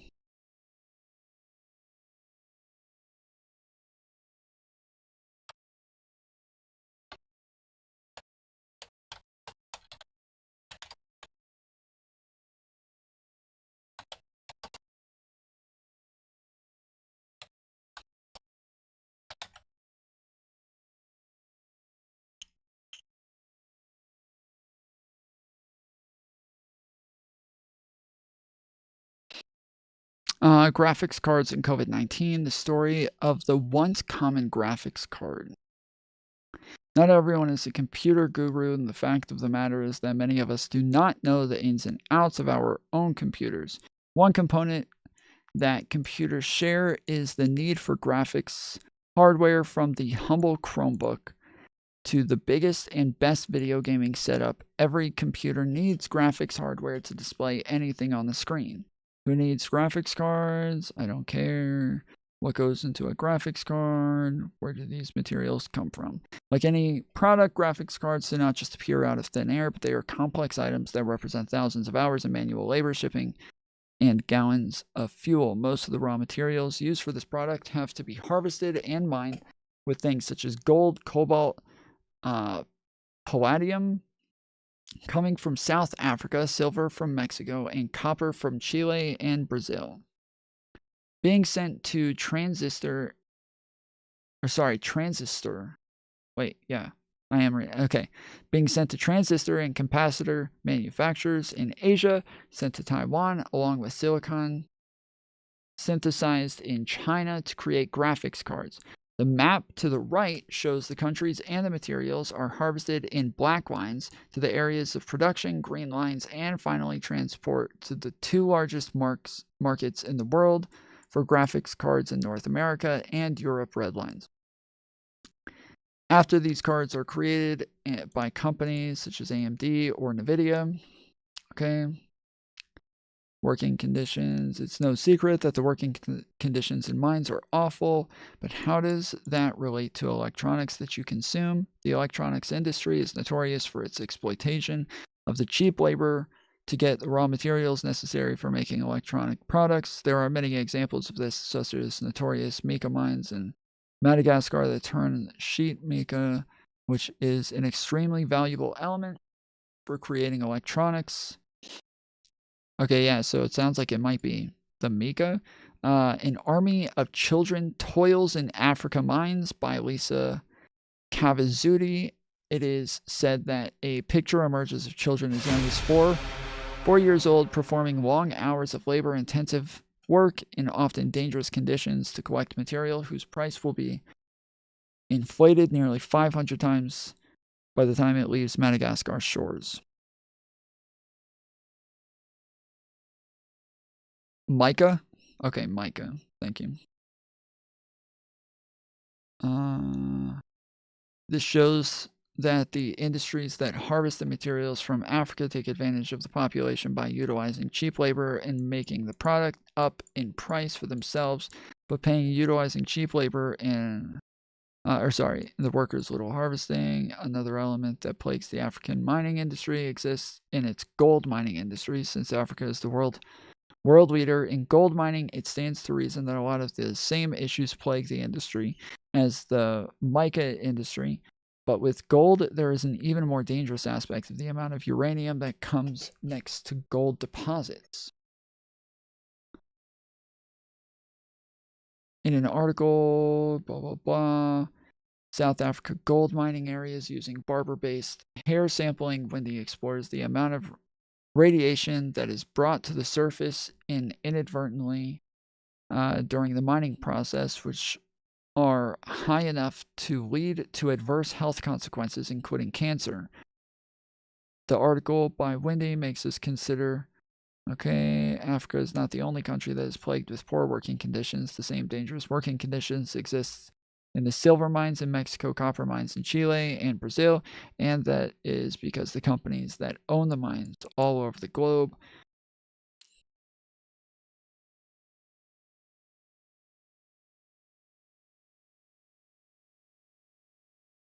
guy has no idea how to research. I'm sorry, I'm not going to do like a full in-depth research on every little question that I have. I was just trying to give an example of something, and I decided to go look up what it was that I was using in my example, but like yeah, I'm not going to do a full fucking research stream on how graphics cards are made. It's not that interesting to me. I am just trying to get some information here, so.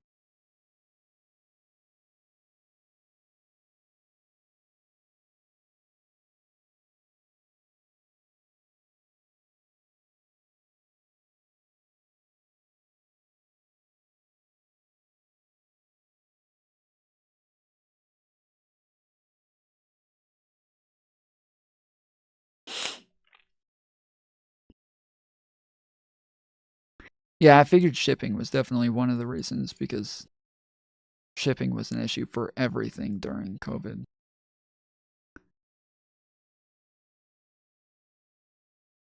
Well, let's see. What now? Well, over a year into the pandemic, we're still seeing major supply chain issues, especially those that relate to electronics, and there seems to be no end in sight. And with another fall and winter looming, who knows what that could mean for graphics cards availability. Without doubt, graphics cards have been a product hit especially hard by coronavirus. Okay, yeah, so it looks like we probably could make them here. How much mica does America?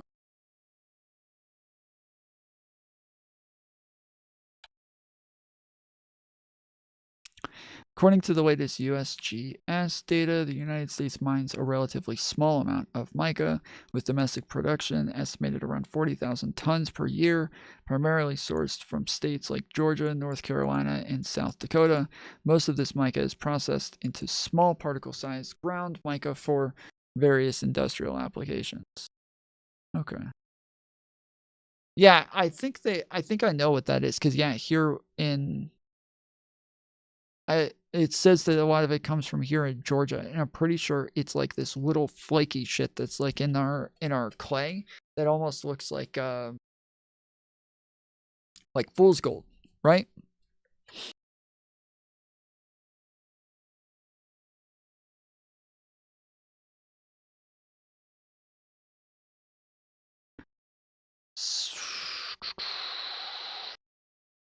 Scrap and flake mica.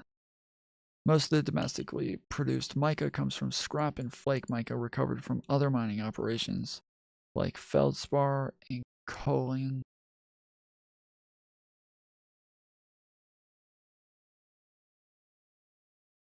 Huh.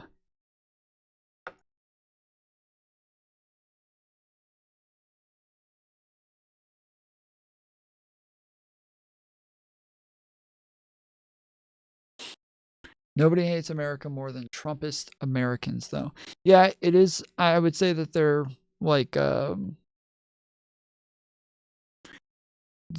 more that the right wing starts to veer towards like Christian nationalism, and especially just with the populism by itself, it starts to become more and more anti-American, anti-constitution, anti-checks and balances, anti-institutions, anti just like America, like everything that has made us great over the last 100 200 years.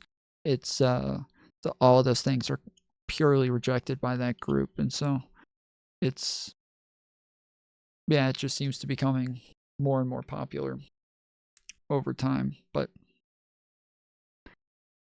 yeah,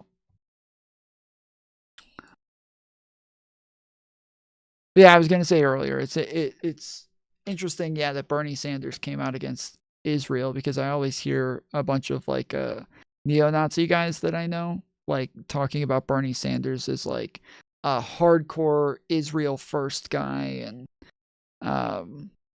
yeah, he if he's the one who came out to get Israel charged with crimes against humanity, then damn, Reef Noob, shit, son. Ah, shit, boy. Let's fucking go.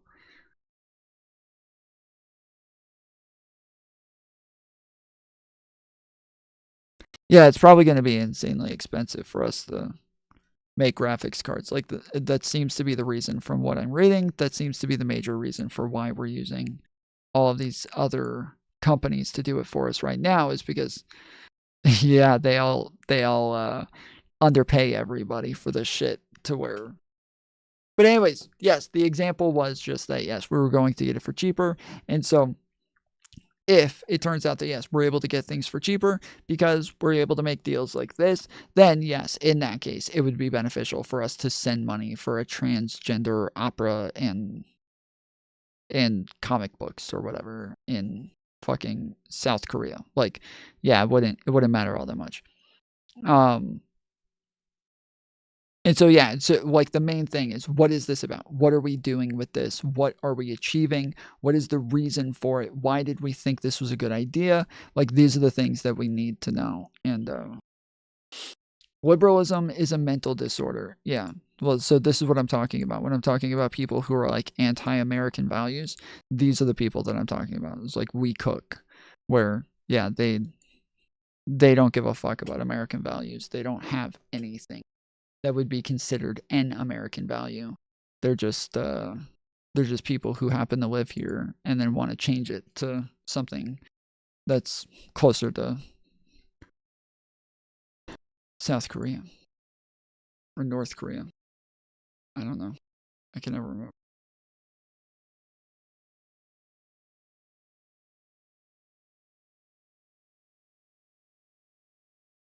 I think Bush was worse than Trump. Yeah, I think in outcomes probably. But like in ideology, definitely not.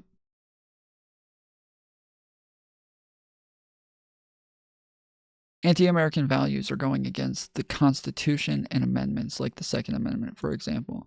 Yep. Liberals don't believe in the right to self-defense. That's not true. I was talking about this earlier, Tyler. Like, most of the things that conservatives believe, liberals believe, they're just totally wrong. Like, this is why I say all the time, like, you guys cannot steelman our beliefs. Any conservative article that I read does not ever, it will never accurately convey the criticism against them. And it will just strawman it to hell and then argue against that strawman that's so easy to tear down.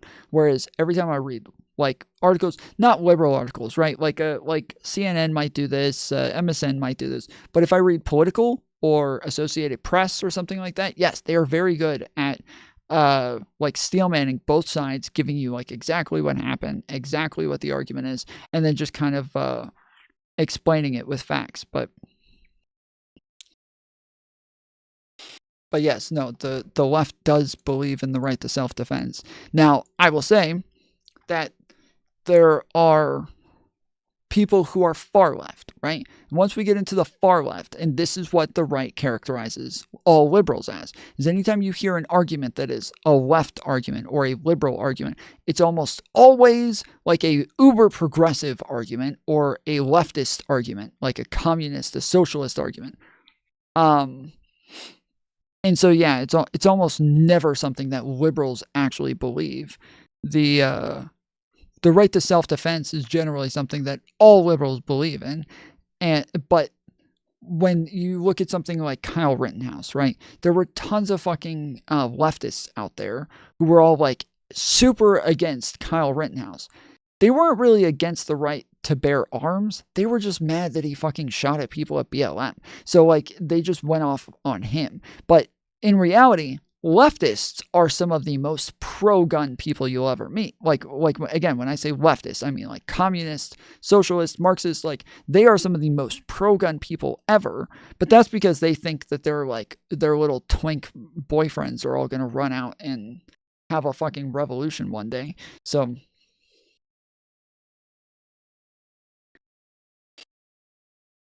and so, yeah, they were all only against like Kyle Rittenhouse just because they're a bunch of fucking losers who were just playing team sports. But the problem is that most of the Republicans who were in favor of Kyle Rittenhouse were also only in favor of Kyle Rittenhouse just because of team sports. Like, most of them had no fucking idea what happened there that night. Just the same as the leftists who were against him had no idea what happened there that night. There's so many leftists that I still talk to this day that still say shit like, he crossed state lines with a gun, or, you know, he shot 2 black people, or, like, you know, just dumb shit like that. Like, they have absolutely no idea what happened there. But same for Republicans who also say shit about the fact that, like, you know, that he killed them because they were pedophiles. No, he didn't.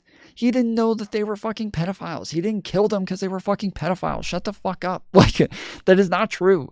He shot them because they were attacking him, dude. Even if you thought that was the reason, that's not a good reason to defend. You can't defend somebody saying that, like, oh, it's okay for him to just go shoot people because they're pedophiles. Like, that's not how this shit works. Like, but yeah, it was common on both sides for both of them to have, like, retarded fucking arguments. One side's calling Kyle Rittenhouse a hero, which wasn't a hero. Like, a hero is somebody who's, like, you know, generally defending other people, doing something that's uber selfless and, like, you know, going out of their way for others. That wasn't, it was all about himself. He was saving himself. That's not a hero, but he did the right thing. He did the right thing in protecting himself by shooting those people.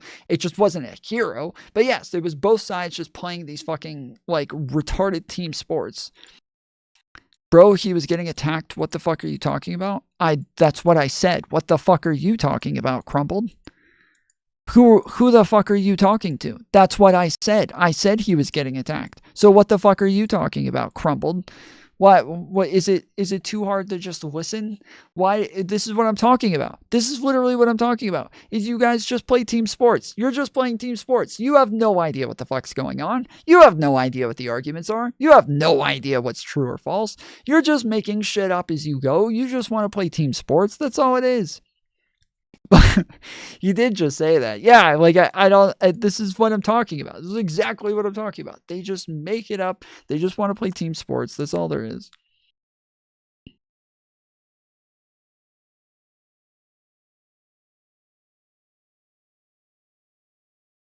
Harry Sisson? I don't know much about Harry Sisson.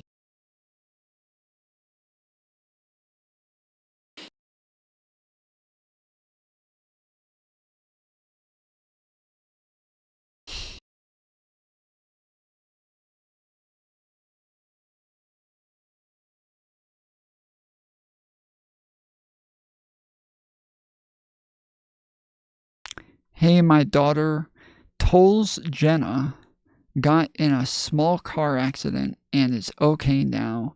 Can you give her a shout out for recovery? Great job, penis. Awesome job.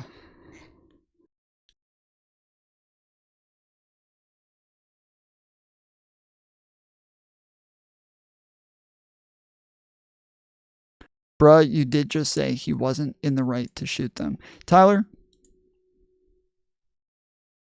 you got about 10 seconds to say that you're just trolling. Or adios. Yeah, the Felix 07. Like,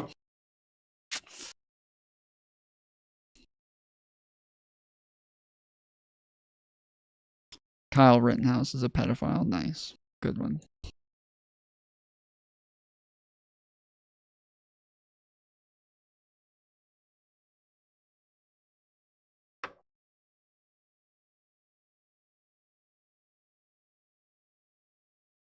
I think he was just kidding. Yeah, I think he was just trolling.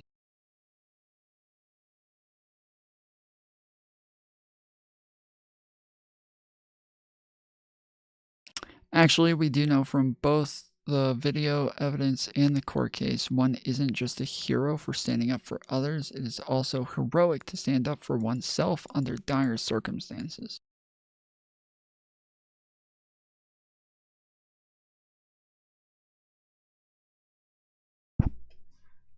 What?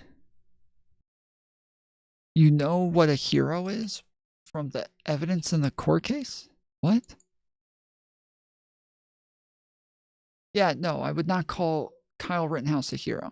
I think he was a dumb fucking kid for being there in the first place. He never should have been there. And the people who were running the fucking a group that night who were calling people out there to help protect buildings. None of them should have allowed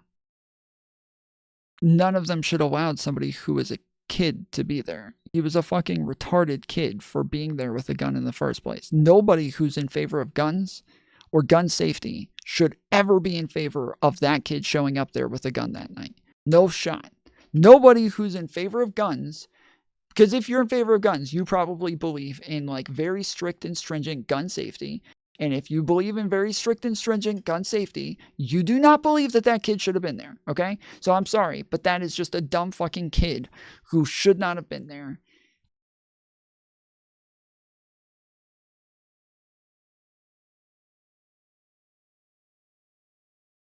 He took out a pedophile. Guns are used for just that. I'm gonna repeat myself. If you are somebody who actually cares about guns, then you care about gun safety, and therefore you don't think that he should have been there.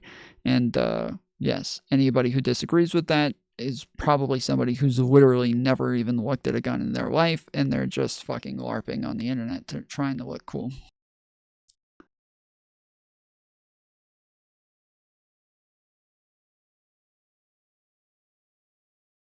He was 18, again, shall not be infringed. It doesn't say that that sort of thing shall not be infringed. It says the right to own a gun shall not be infringed. Or the right to bear an arm shall not be infringed, not that the right for...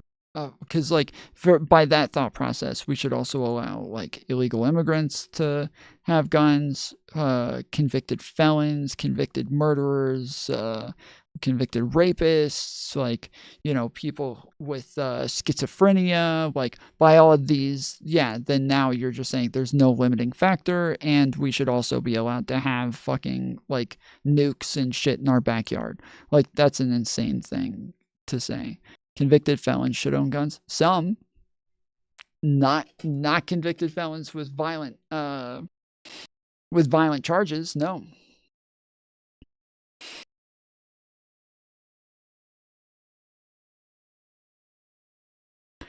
Not everyone has to own a gun, and not everyone should have the right to own a gun, especially criminals and people that are severely mentally disturbed. Yeah.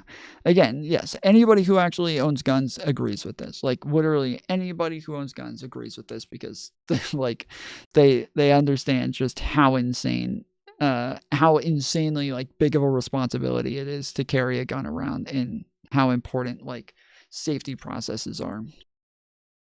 I think everybody needs a gun and proper safety procedures, and people who use that gun appropriately should have strict laws imposed on them. Yeah. But I would say that that's like already a part of...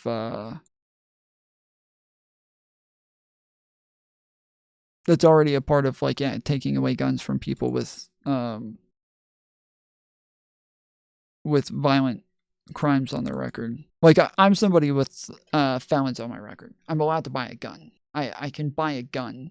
I can own a gun. I can have a license. But that's because I've never had anything horrible done. I've never, like, had any, like, violent crimes or anything like that. I just robbed some people when I was a fucking kid. The differences there are massive. And then yes, people with like severe mental illnesses, like, yeah, these are big responsibilities, and rights are things that can be taken away. Like, just so everybody understands, all rights are things that can be taken away. Like your freedom of speech, your right to bear arms, your, you know, freedom of association, like all of your rights can be taken away because you can get locked up. So how'd you get your gun rights back? In Georgia, if you finish your probation, like, you can vote and everything. Like, even in New York, you never even lose voting rights for felonies. But yeah, in Georgia, once you finish like all of your sentencing, you're able to get your rights back.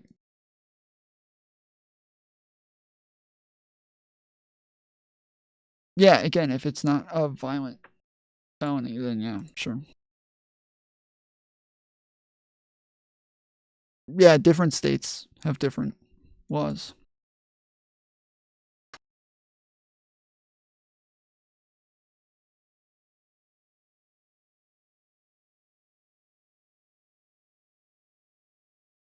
Sorry, I see I missed some calls. That's my bad. I don't know why it didn't ring, but if you call in and it doesn't ring, just send me send a text message to that number, and I'll just call you right back. Purposes: USAID's decentralized networks of residence-filed missions is drawn to manage U.S. government programs in low-income countries for various purposes: disaster relief, poverty relief, technical cooperation on global issues, including the environment, U.S. bilateral interests, socioeconomic development, disaster relief. Some of the U.S. government's earliest foreign aid programs provided relief in war-created crisis. In 1915, U.S. government assistance through the Commission for Relief in Belgium, headed by Herbert Hoover, prevented starvation in Belgium after the German invasion.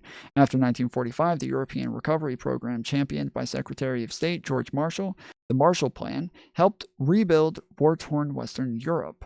USAID manages relief efforts after wars and natural disasters through its Bureau for Humanitarian Assistance, which is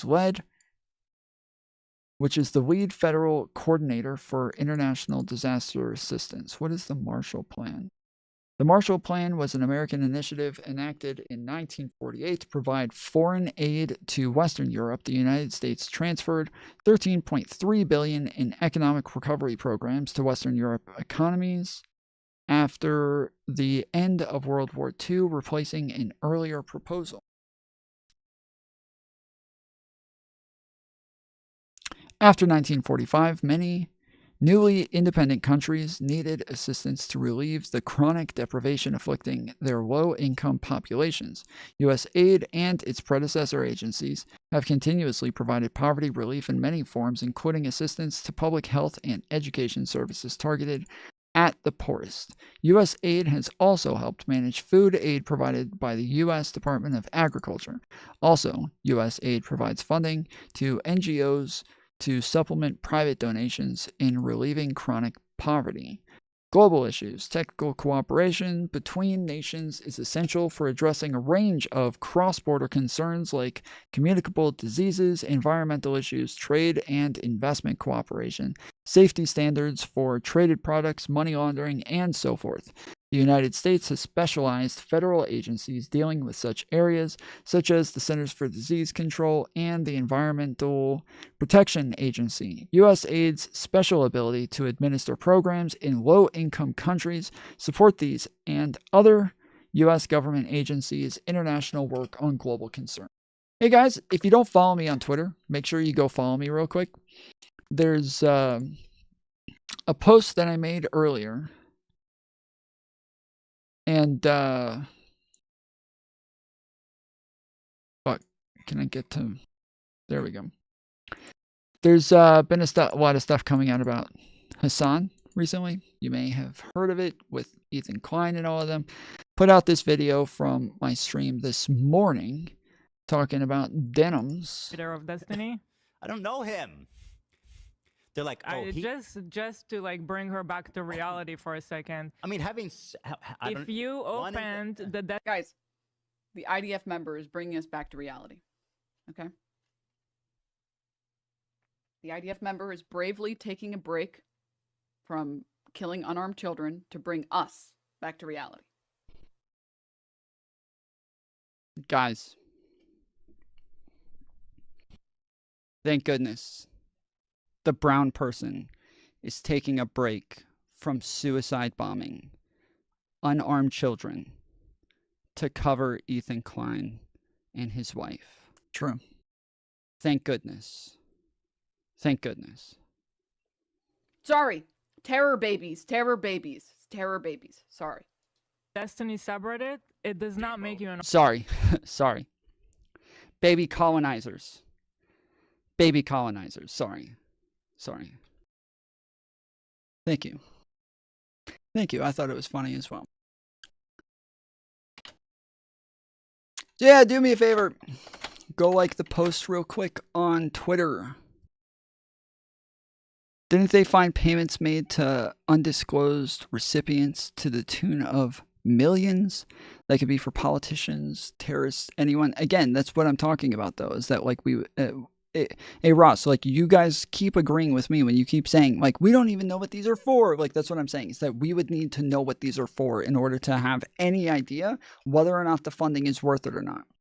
We would have to know what the idea is, what the plan is. Why would we do this?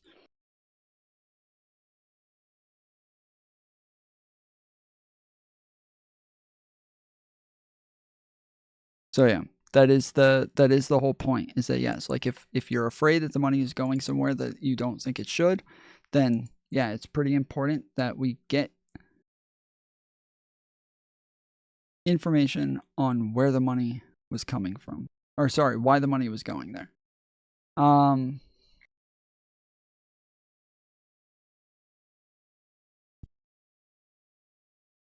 right. We're going to watch something in just a minute, but before we do, if you guys know who Nicholas DiOrio is, everybody take a second, hit the thumbs up button. Appreciate you guys joining, actually. Double tap the screen. That'll put the thumbs up button on there. You can tap it as many times as you like, and it will keep the thumbs up button on there. It won't switch it or take it off or change it to a thumbs down. Just keep tapping that screen all you want, and it'll put that thumbs up button on the channel. I appreciate you joining me, and if you want to join me again in the future, make sure you subscribe, because I stream almost every day, and we do open call-in shows. You're always able to call in through the Discord. Some days we do call-ins like we're doing today, where you can call in using this phone number right here. So, yeah, if you want to call in anytime I'm streaming, you can always do that through Discord by joining the waiting room, where we pull people in and allow them to debate or ask questions. I see that a couple people just joined within the last hour. I appreciate y'all joining the Discord. Every time we hit another 100 members in the Discord, we do another movie night. Those are always a lot of fun. We just did one recently where we watched both the first and the second Dune movies, and then watched the one from the 80s. So it was a lot of fun. A lot of fun. Make sure you join the Discord. We have a lot of fun in there. Yeah, I know who Nicholas DiOrio is. Okay. One's in chat if you guys know who Nicholas DiOrio is. He posted about Destiny. He's been a little upset that Destiny is not covering the beard video.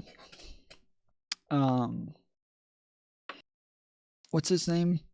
Something Beard. What? I can't remember his name. Mr. Beard or Daniel Beard? I don't know. David Beard? Ryan Beard, yeah. Is that it? Is it Ryan Beard? That doesn't sound right. Is it Ryan? Okay, maybe it is Ryan. Okay. Anyways, he's been upset that Destiny won't cover the video by Ryan Beard. I suppose to some extent I can kind of understand it. Nick keeps saying, well, the most of the video isn't even about the thing that you have a lawsuit for, so you can't use the lawsuit as an excuse. Kind of like, I understand you're saying most of the video, but just the fact that a good chunk of the video is about the thing that he's not supposed to talk about, that, yeah, it makes sense that he just would not interact with that video whatsoever. In the meantime, so it reminds me that there is video titles floating around comparing Destiny to Diddy. Very interesting. Sounds very interesting. But yeah, so I felt like the Ryan Beard video was pretty shit. It was well made, well done, but it had just a lot of like logical fallacies in it that were kind of dumb. Like obviously Destiny fucked up in just like a boatload of areas where he just did really disgusting things. But allegedly, I suppose. But the problem is that like there are a ton of comparisons in there where he shows something that Destiny said like 15 years ago, and then shows something that he did today, and then he's like, "Wow, fucking hypocritical much?" So what? He was a kid, bro. Like what the fuck? Tom, ain't it quite interesting that both Destiny and Hassan both had content nukes that come out within the same week about both of them? They are the most disgusting people I've ever encountered. Well, yeah, so Hassan had a content nuke on him, but he didn't cover it. But he did cover the Ryan Beard content nuke on Destiny. And then Ethan Klein did a content nuke on Hassan, and Destiny covered that one. So yeah, Hassan covered the Destiny content nuke, Destiny covered the Hassan content nuke, but neither one of them covered the content nukes that are about themselves. And so that is what Nicholas DiOrio is calling them out on. He said, imagine if these guys weren't anything other than spineless, pathetic cowards. He goes on. He says, just share the links with each other so you guys can swap. There is a lawsuit, guys. He can't watch the video where the majority isn't about anything in the lawsuit. DGG replies, blindly defending their freak daddy are sickening, LMAO. So this is literally a retarded argument. Like, it really is. Like, when there is a lawsuit, I think it's obvious that, yes, you just can't talk about that thing. Now, with that said, Destiny has continued to kind of vague post about that thing in his DGG chat, and continued, the logs keep getting put out of him talking about the thing in a way where he's not talking about the thing, but he's talking about the thing. So, like, it doesn't make a whole lot of sense that he can't talk about the thing while he is kind of talking about the thing. But the argument, I can't talk about the thing, that totally makes sense. In and of itself, that just is a good argument. It stands by itself. That is a good argument. You should not talk about the thing if you have a lawsuit pending or criminal action. So that is a fine thing. And when he says, where the majority isn't about anything in the lawsuit, it doesn't matter with the majority. Like, it's about the fact that there just is shit in there about it. So for Destiny, I totally understand why he wouldn't cover it. For Hassan, that's fucking retarded. Like, Hassan has absolutely no reason not to cover the video, outside of the fact that, like, a lot of the things in the video are things that he has already addressed. And it is true that Denims did a fairly good job at, like, debunking some of the things that were said. We went over her video the other day, and I'm probably going to put it out in a couple of days. Generally, I don't put out videos that, like this, that, like, it's not going to agree with my audience, obviously. My audience is not going to like that I'm like, hey, guys, Denims was right, and some of the shit that we used to attack Hassan, we were wrong about. They're not going to like that, but it's, it's part of being fair, I suppose. But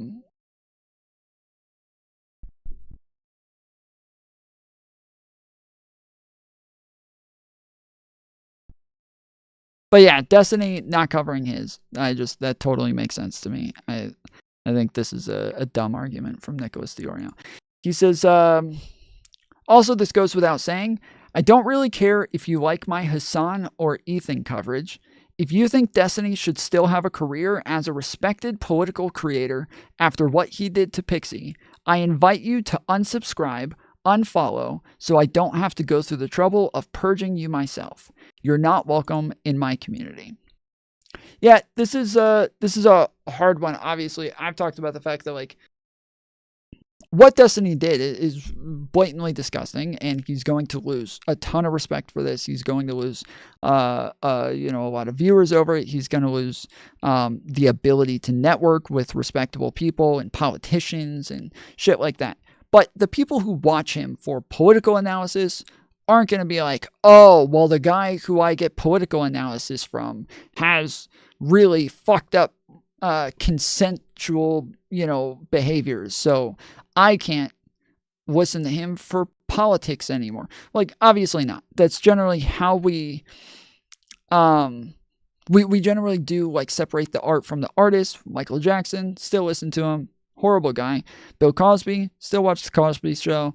The R. Kelly, still love, Remix to Ignition, fucking fire. Like, these are just still things that I enjoy while not promoting their character. I do still like some of the things that they do. Destiny, pretty easily just by far the best left-wing debater out there.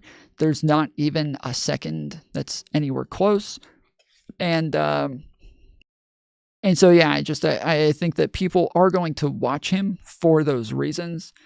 But when you say, if you think Destiny should still have a career as a respected political creator, the part where he puts respected in there is what leaves like a lot of room for me, where I'm like, I'm not sure what he's saying.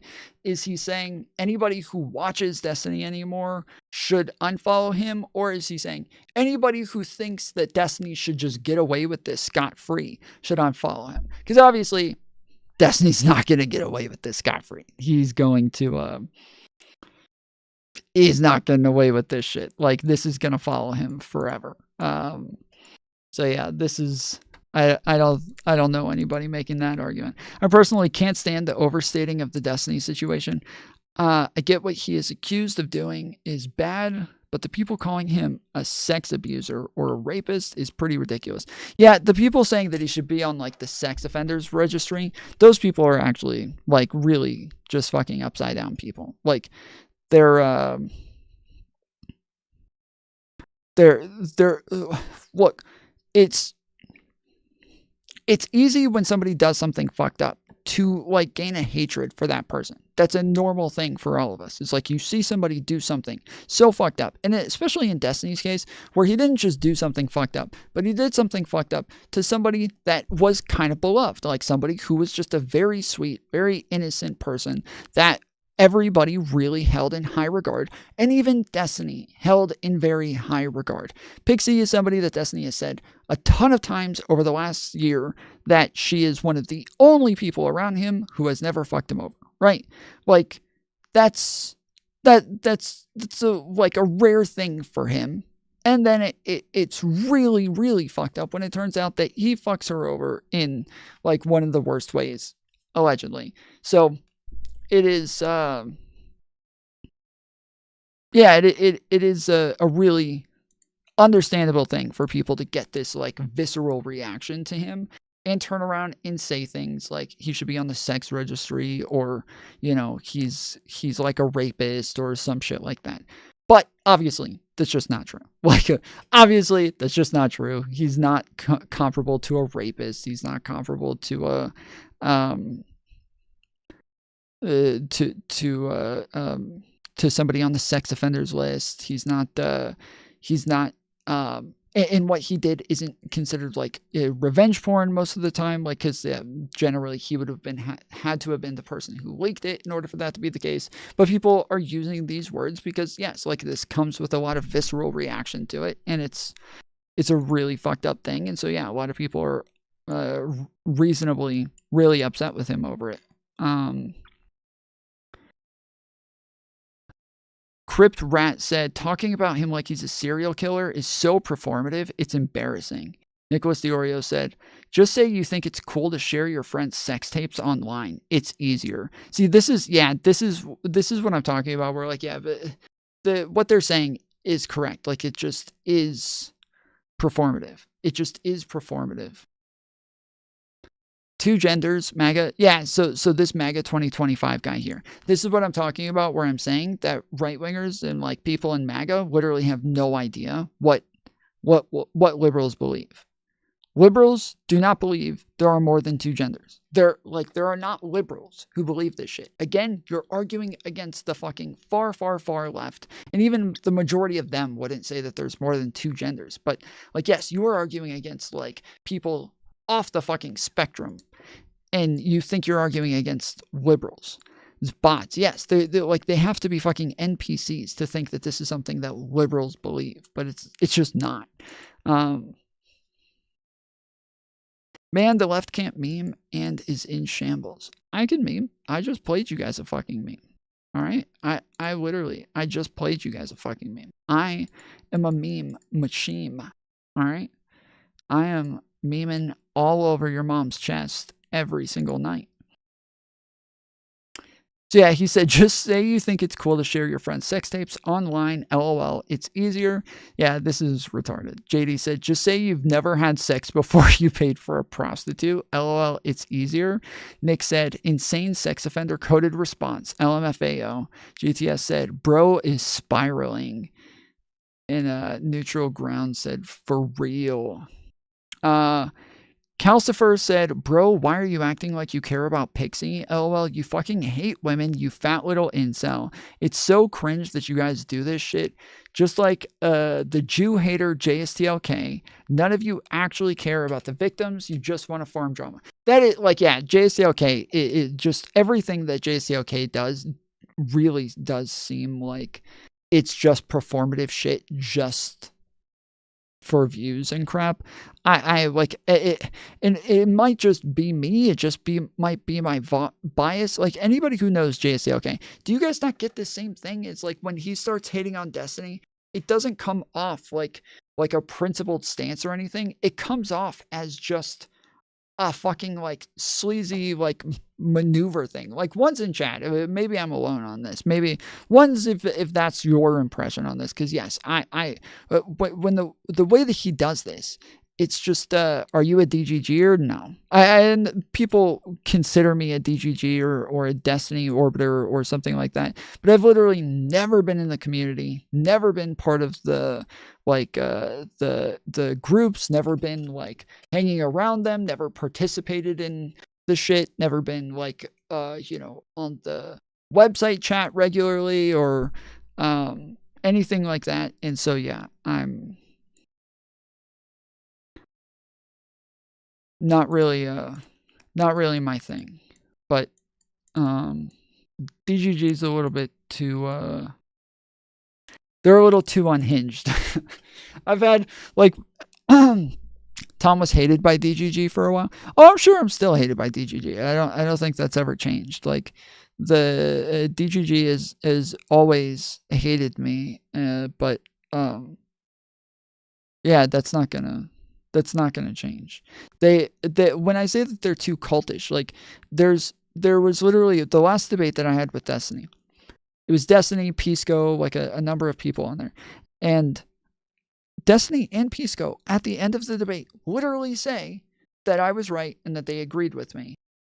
And then Destiny's community fucking floods my chat, like talking about how I got destroyed, how like I think the thumbnail said that they concede. They're all like, he didn't concede, you're lying, that never happened. Like, so then Destiny came on the next day and I asked him, like, you did concede, right? Like, we did agree on this? And he's like, yeah, we did. And I was like, okay, just wanted to make sure, because I got, like, your fans are fucking insane, bro. And then they all come in, and this is one of the things that I think, like, oh, we're liberals, we all understand things, and what is a former Destiny community member? I don't hate you, Tom. Wait, what do you mean? What is a former Destiny community member? I don't hate you, Tom. I think you're wonderful. Well, thank you, Glenn. Or Clay. I meant to say Clay Ben, but are you, so Clay, have you never, like, are you just now finding out about me, or are you just like now wandering onto my channel? DGG, Degenerate Gooner Gnomes. Yeah, for my channel, for the majority of like my career, most of my channel has had overlap with Destiny. When I say most of it, I would say like to like 90% of my community was overlapped with Destiny. But because the consistency argument in state and federal was not important, Tom, then he shouldn't have argued with me about it. Based Eddie. All right?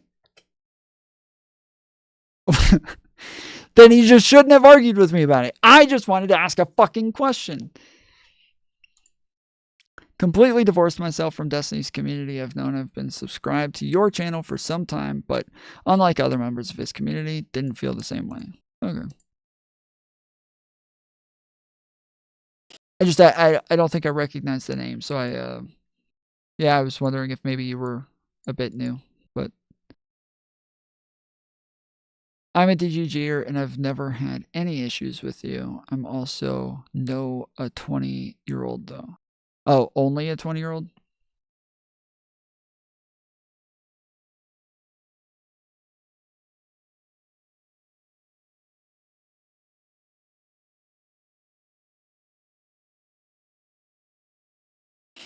He's not one of us, but we are one of him. Based.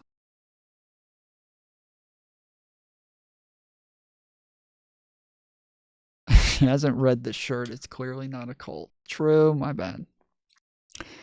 Yeah, but I thought like I in my head I thought like yeah, like Destiny's community is all liberals, so like they'll be able to understand this better than like MAGA people or something. No, the fucking comments were exactly what I would expect from MAGA people. Exactly what I would expect from them. They totally misunderstood the entire debate, the entire argument. They had misunderstood every single thing throughout the whole thing. It was like arguing with Andrew Wilson's community.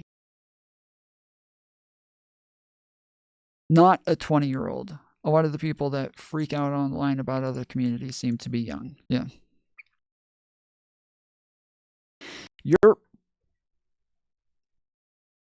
He said you were probably licking JSCLK's balls for clout trickle until Daddy Destiny said he wasn't cool anymore. Savant said you were licking Destiny's balls for clout trickle until you saw the first opportunity to backstab him for a little extra clout for claims he can't legally respond to. I'd pretend to be surprised, but there are hundreds like you. Gold said, if you were friends with someone, would it be backstabbing when you leave them and shit talk them after you find out they did something horrible? Yeah, it's not as bad as rape or murder, but still horrible.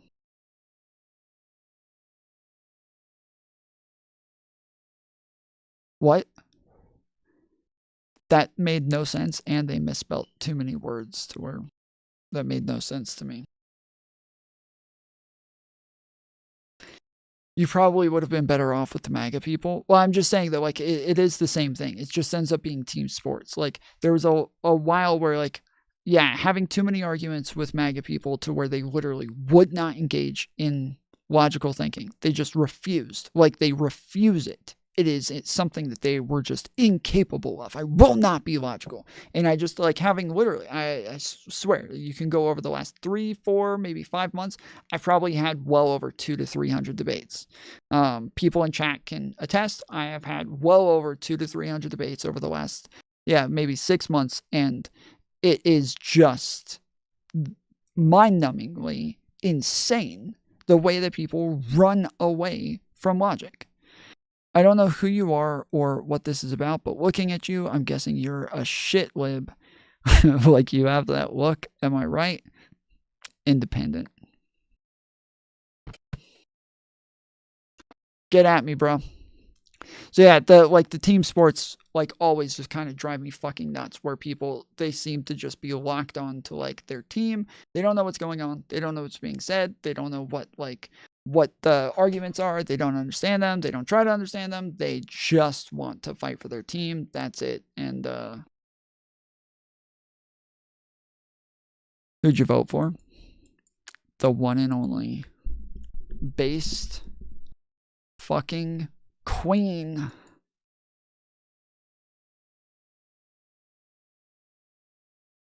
Oh, queen. That's who I voted for. That's probably why people don't like me, as I say shit like that. I probably shouldn't do shit like that anymore. So Destiny took a screenshot of this. Too scared to even quote tweet him, dude. What a pussy. And so he screenshotted what Nicholas DiOrio said, where it says, there is a lawsuit, guys. He can't watch the video where the majority isn't about anything in the lawsuit. DGG replies, blindly defending their freak daddy are sickening, LMAO. Also, this goes without saying, I don't really care if you like my Hassan or Ethan coverage. If you think Destiny should still have a career as a respected political creator after what he did to Pixie, I invite you to unsubscribe, unfollow, so I don't have to go through the trouble of purging you. I never followed or subscribed to this guy, so I don't have to go through the trouble of that either. I don't think I do. Actually, I literally couldn't think of one video of his that I've ever watched. Yeah. Yeah, I can't think of anything of his that I've ever seen. The only time I've ever watched them is when people sent me clips of him talking about me and just totally fumbling it from beginning to end. Like, literally it was like somebody played telephone with him and he was like the 10,000th person down the line. So yeah, Destiny screenshotted this, and then the person at the bottom says, Mike from PA thinks that being sued automatically makes Ethan Klein guilty of whatever claims are in the lawsuit. So this shows that Nicholas Diorio retweeted this claim here. Nicholas Diorio retweeted this claim. And so Destiny put that in the screenshot and showed that in the screenshot where Nicholas Diorio is telling everybody after Destiny has been accused of these crimes, but there's not like an actual lawsuit yet. He hasn't been found guilty yet. Like that, you know, you're already assuming that he's guilty and telling everybody to unsubscribe from you because you have decided he is guilty. But then he is also retweeting somebody saying, Mike from PA thinks that being sued automatically makes Ethan guilty of whatever claims are in the lawsuit.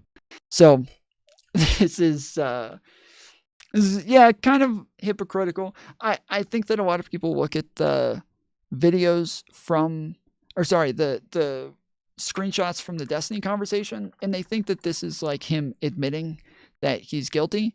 I can tell you personally, I know this is not him admitting that he's guilty, and that he seems to be pretty confident that he is not going to lose this lawsuit, but or the criminal case. But yes, he's just not supposed to talk about it, so we'll see.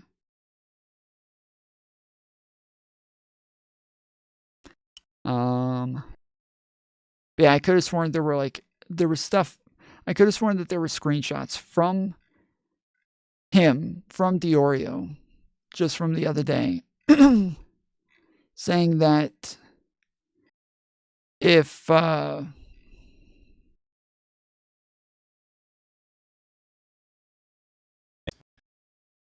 and what did Ethan watch this? Did Ethan watch this video? I'm in this video. I'm in this fucking video. Did he watch this? Does anybody know? Do you have a broom emoji? I might consider subscribing. Oh my goodness.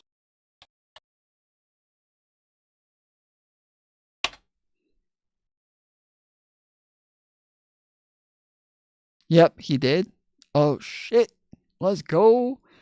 I'm making it big time, baby girl.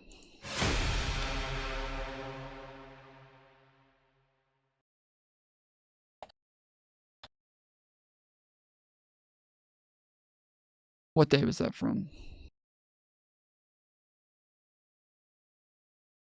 February 5th.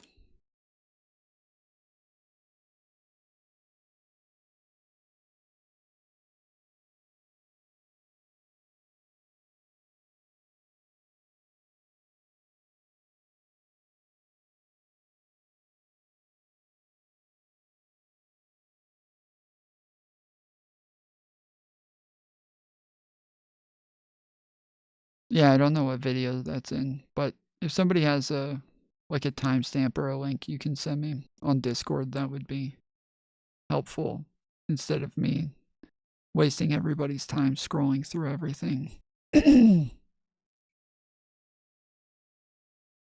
Oh, there it is. we hung out together? Because Hassan's got he's Oh, fucks no. mad bitches. Oh, yeah, no, it looks like he just showed the two of them sitting together on that clip, and that's it. Yeah, it doesn't look like he actually watched it. All right, I'm not big time. I'm taking it back. We're not big time, boys. We're small time still. Super small time. All right. We're back to small time. We were big time for like a couple seconds there, for like a minute. And now we're back to small time. Okay.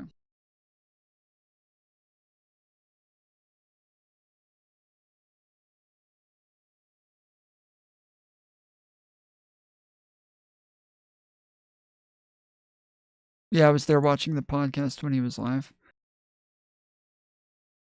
He was showing montages from old Destiny videos while simultaneously saying he has nothing to do with Destiny. Real convincing stuff.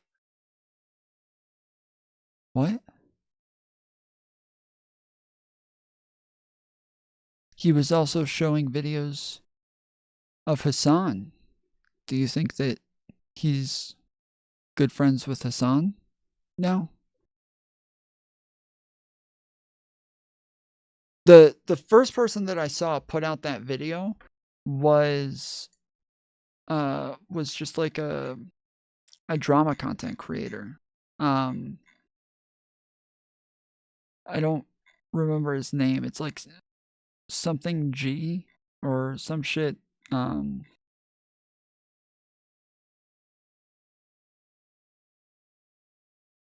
then I think everybody else just ripped it and put it out.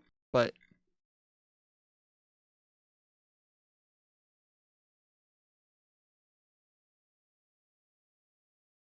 yeah, I don't think that wasn't that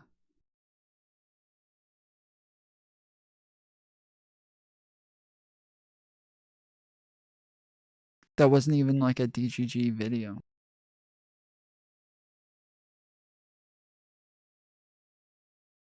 Yeah, here it is. Tommy C. Yeah, Tommy C is the first person I saw put out this video.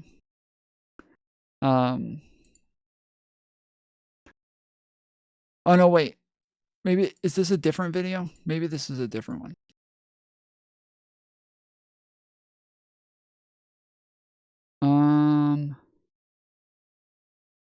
Yeah, okay, maybe I'm thinking of a different one. I'm not sure. I feel like there's two, but yeah. The Destiny and Hassan lore goes way back, and it's amazing how much admiration these two used to have for one another. Yeah. Yep. Yeah, I've got a bunch of like really good clips of them together from back in the day for a video that I'm working on. But anyways, so yeah, so Nick does seem to be like a little hypocritical here, but yeah, he put out a tweet the other day saying that there's Destiny is apologizing in some of the messages to Pixie from behind the scenes, and so we know that he's guilty. While I totally agree with that like logic, that makes sense, that's what it seems like, that's what I would take from it as well. It doesn't necessarily mean that, and he is kind of using it as proof that that's the case, when yeah, no, it truly, like, and this isn't to say that this is the case, but if it was the case that somebody did have consent to share something and shared it with people, and then that got hacked and then uploaded, it would, yeah, I would still feel horrible. Like, I would still feel horrible that happened. I would still feel like, especially if the person's taking it really hard and they're having a really rough time with it, yeah, I would still definitely be trying to reach out to them, see if there's anything I can do, be apologizing that this happened, that you know, that I obviously was a part in this happening, and that like me being a coomer and all this shit is the reason that this came to play. Like, yeah, of course. And so it's not this like 100% yes, he apologized, so now we know he did it. Like, it doesn't necessarily mean that. And like I said, yeah, he seems to be pretty confident that he's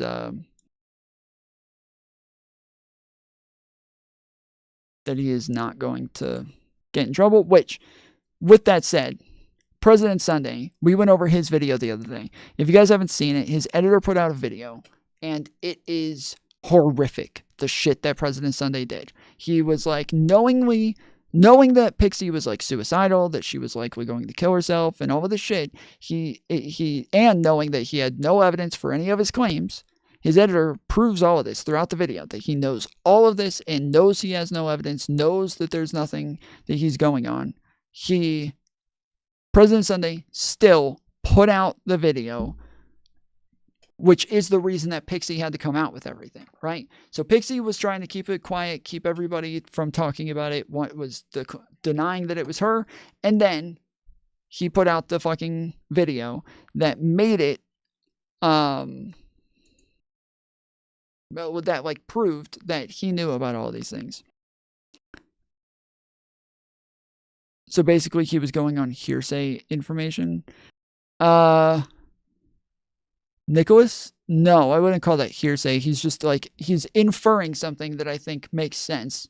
It's just that he's adding more weight to it than necessary. So whereas I would say, yeah, that's pretty good evidence to lean in one direction, it kind of gets you to like a 65, 75% in that direction. Whereas he's saying, oh, I'm at 100% or 99%, or, you know, he is way farther than I think that evidence actually gets you. And so,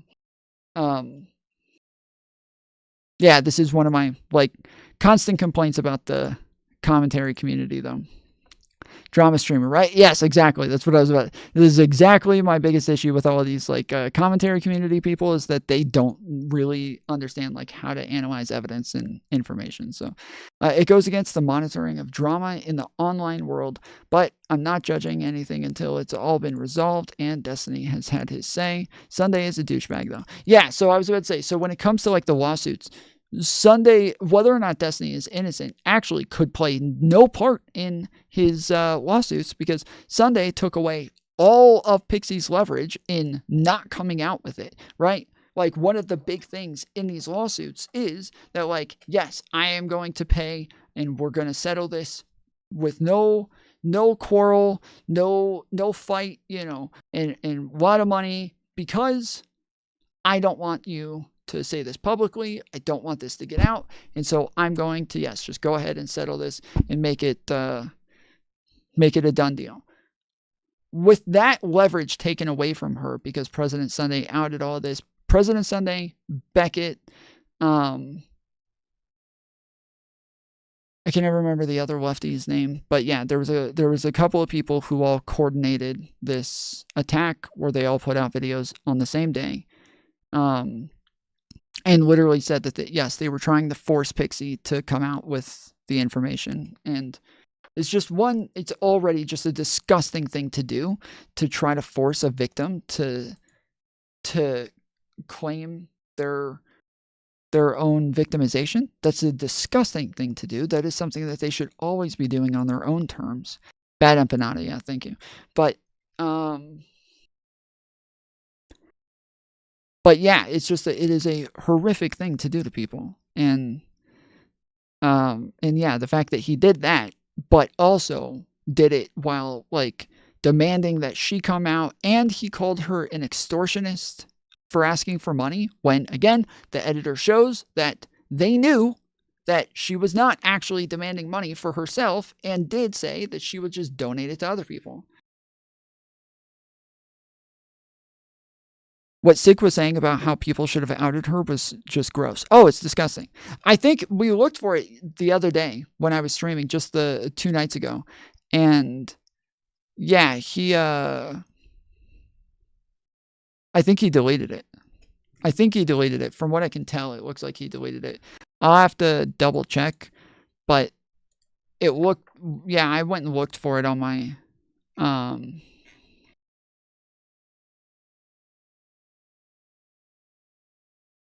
I went and looked for it on my stream the other day, and I couldn't find him posting it anymore. So, yeah.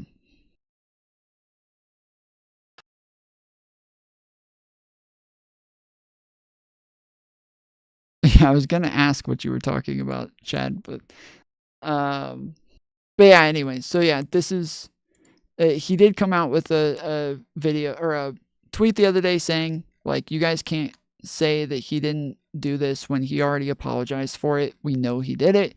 that, yeah, like he is just kind of taking the evidence a little bit farther than is necessary. But I will agree that, yes, like this would obviously get you up to like, yeah, like 65, 75%. It's just not like a definitive thing. In the way that he's acting like it is. So, but yeah, I can't find the tweet where this happened.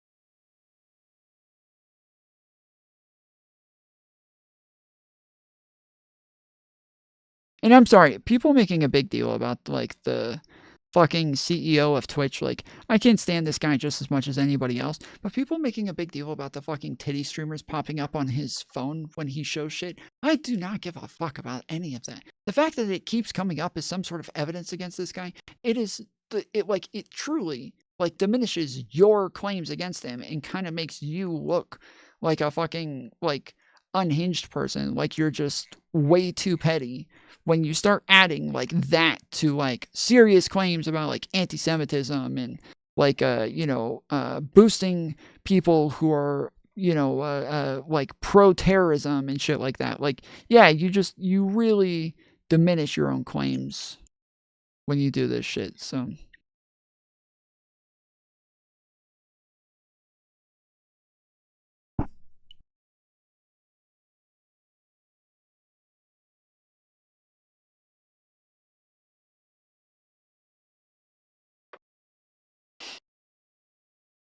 but all right.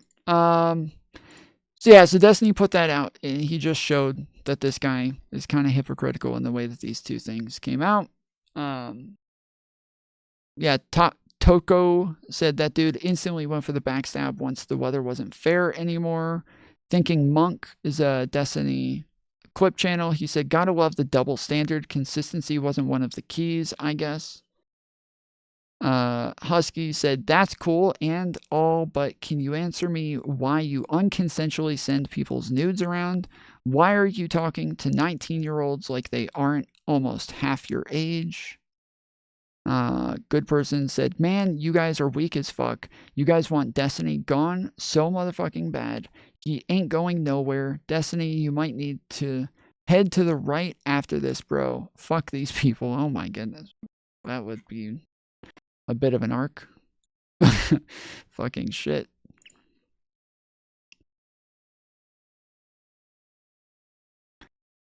That would be interesting.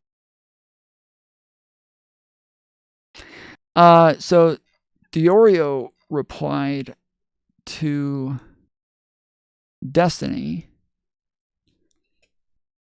with a lot. He said, you shared Pixie's intimate videos with a random 19-year-old OnlyFans model.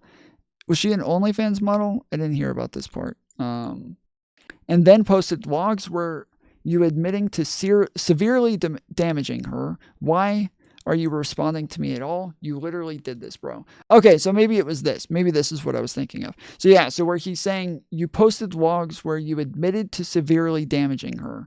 That, yes, that is not saying, yes, I did this without consent. This is saying that I think that revenge porn being posted by somebody, whether it was hacked from someone who got it consensually or non-consensually, is going to really fucking suck one way or the other and will severely damage the person one way or the other. So yes, him taking this to like, yes, what, like I said, like a 99% when this is more around like the 65, 75% range, it's kind of weird, but yeah.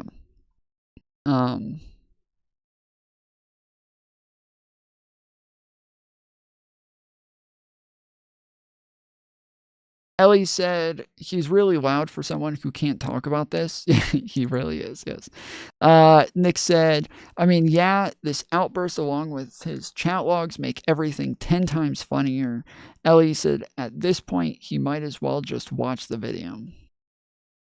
Tim said, honestly, we should host bets on which person is more likely to watch the other's nuke at this point. Ellie said, on stream, I'm at like 90% that Hassan already watched Ethan's off stream. Yeah, I am too. Yeah, I would say about 90% that, yeah, he already watched the fucking video.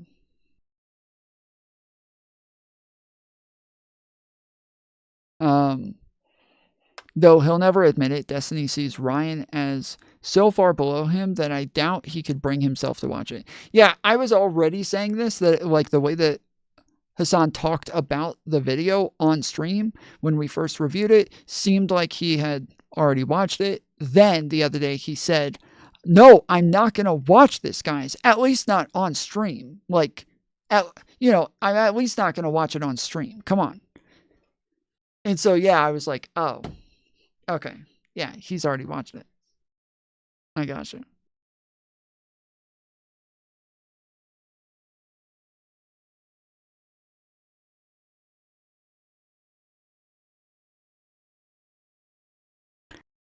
And then Ryan Beard said to Destiny when Destiny, then quote tweeted. So this time he did actually quote tweet the message where Nicholas DiOrio told everybody to get out of his community. Destiny said, I just want to say how absolutely fucking hilarious it is that you fat soy fucks were screeching and screaming about how horrible and evil cancel culture is, and the hashtag #MeToo shit was innocent until proven guilty. But you're super content to take a side on this because of where the popular support is.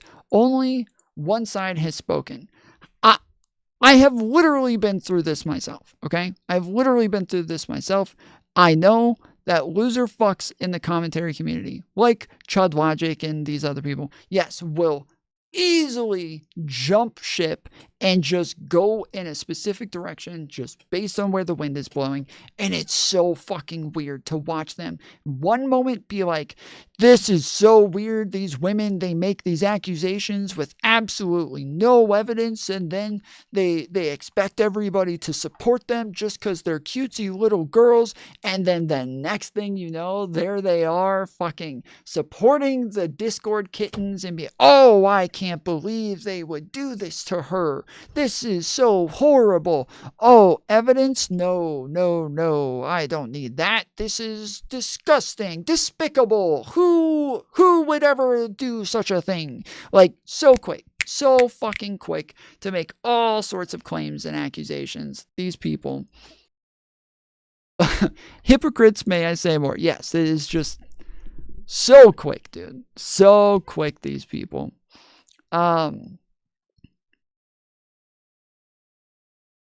So yeah, Destiny says, I'll respond with more substance when I can, but I'm being attacked by people who have literally nothing to lose and everything to gain by saying whatever insane shit they can publicly while trying to squeeze me legally, privately, which puts me in the most annoying fucking spot imaginable when dealing with dipshits like you.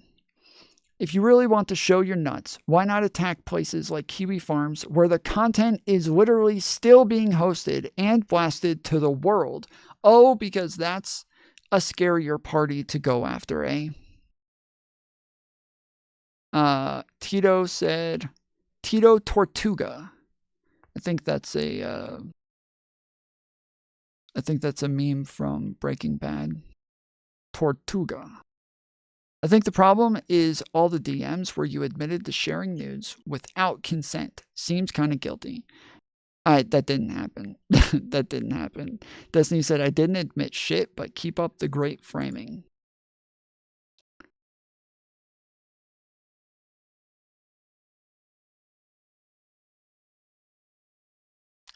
Rossi said he's a pretty sick human, never once showed compassion, just all hate. Yeah, this is true. This is obviously like one of the more like fucked up parts of all of this shit is that he didn't tell the people that this was coming when he knew that it was coming beforehand. That's just something that is fucking insane.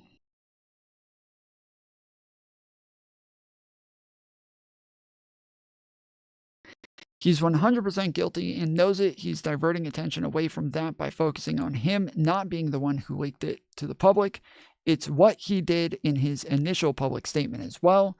It's such an obvious and blatant attempt at manipulating the narrative. It's insane. Yeah, I have kind of been through something similar where like something gets out, it's an accident, like everybody understands it's an accident, but everybody comes after me, and then the other people who make it their fucking life's mission to like identify the person, get it out to everybody, let everybody know what happened, let everybody know like, about all of their fucking birthmarks and everything. Like those people, they're cool. No problem with them. But that fucking guy, like, it's so insane when like you got one party that is so malicious and so disgusting in the way that they're acting and like literally just engaging in revenge porn, and everybody's like, yeah, like, no, don't worry about that, you motherfucker. It's wild. It's not hypocritical. The right learned the lesson finally. For my friends, everything. For my enemies, the law. To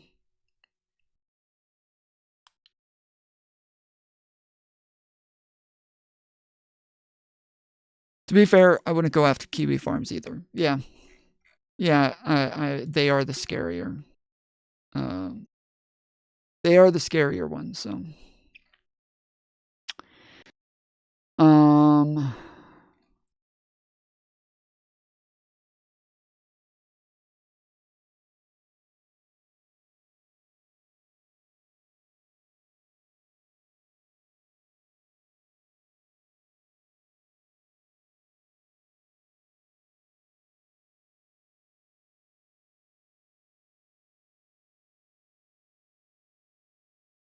There was another thing here.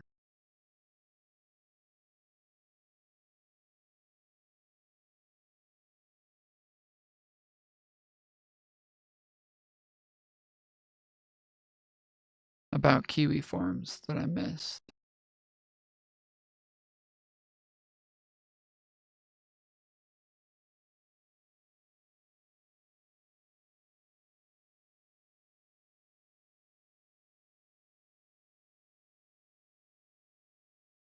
Shit, where's the kiwi farms post? Did he take it down?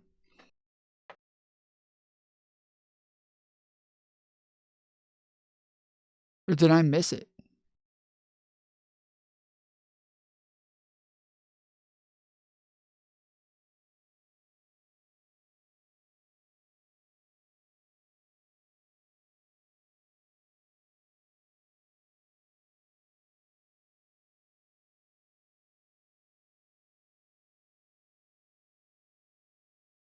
If anybody has the kiwi farms post, can you send it to me? Because I seem to have misplaced it.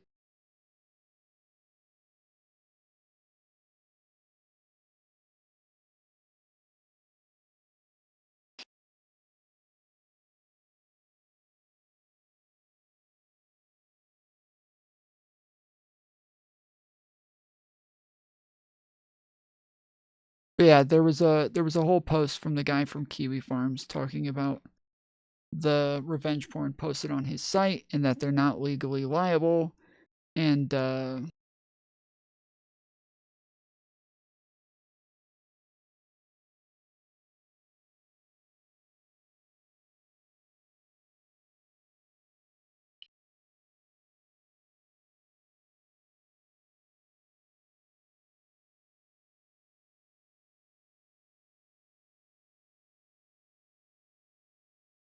I think that's the one. Oh.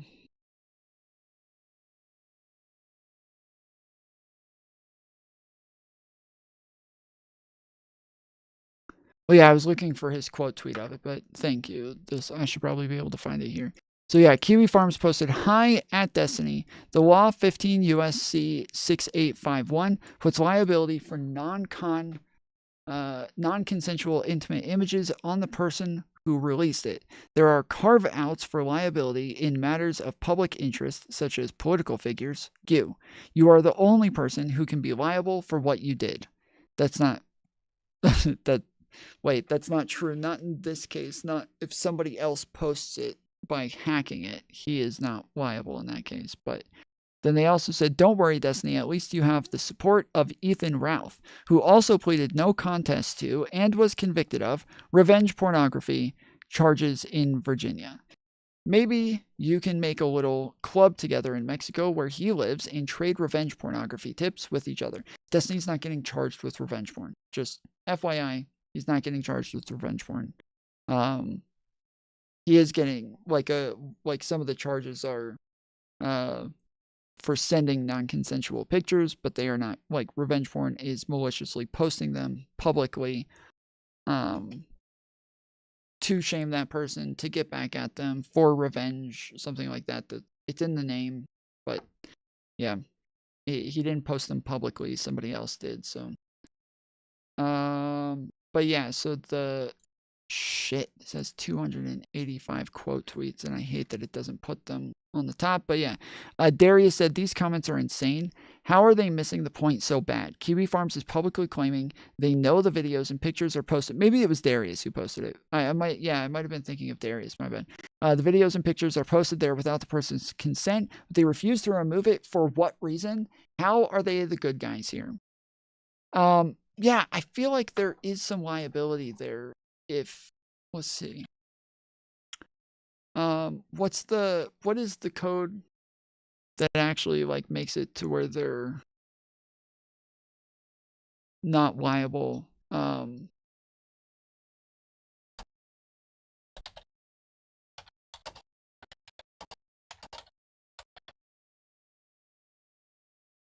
Section 230. Okay.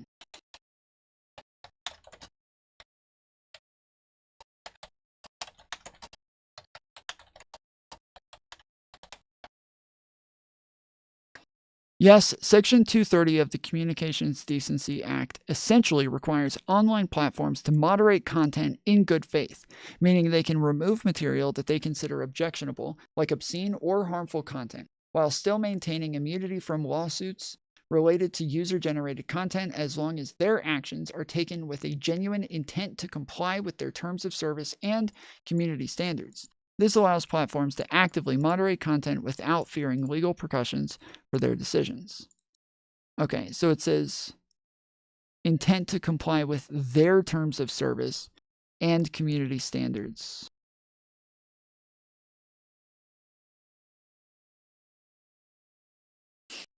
Protection for moderation decisions, Section 230, specifically states that platforms are not liable for taking good faith actions to restrict access to objectionable material. Wait, what? The first part said they are. The second part said they're not liable. Oh, they're not liable if they take good faith actions. Okay. Defining good faith. Courts interpret good faith to mean that platforms must have reasonable grounds for removing content and not be acting with malicious intent or for discriminatory purposes. This provision allows platforms to set their own standards for what constitutes objectionable content and how to moderate it within the bounds of good faith. Okay, so is it against Kiwi Farms TOS to post revenge porn?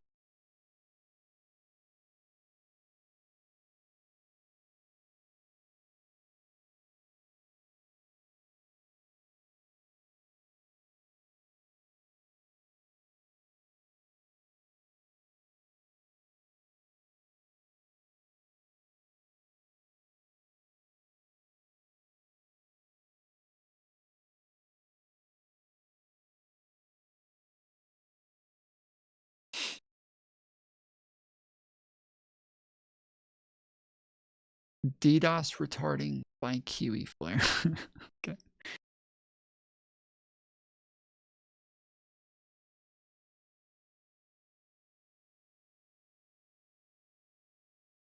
Yeah, I need to see if it's actually against their terms of service. Like even something as simple as like breaking the law being against their terms of service, like would be enough to post. Okay, Kiwi Farms is a place of inherent criticism, straddled a difficult position between maximalist freedom of expression, harm reduction towards bystanders, and our legal obligations to the United States, which affords us the freedom. This document attempts to help users understand how best to participate in this discussion.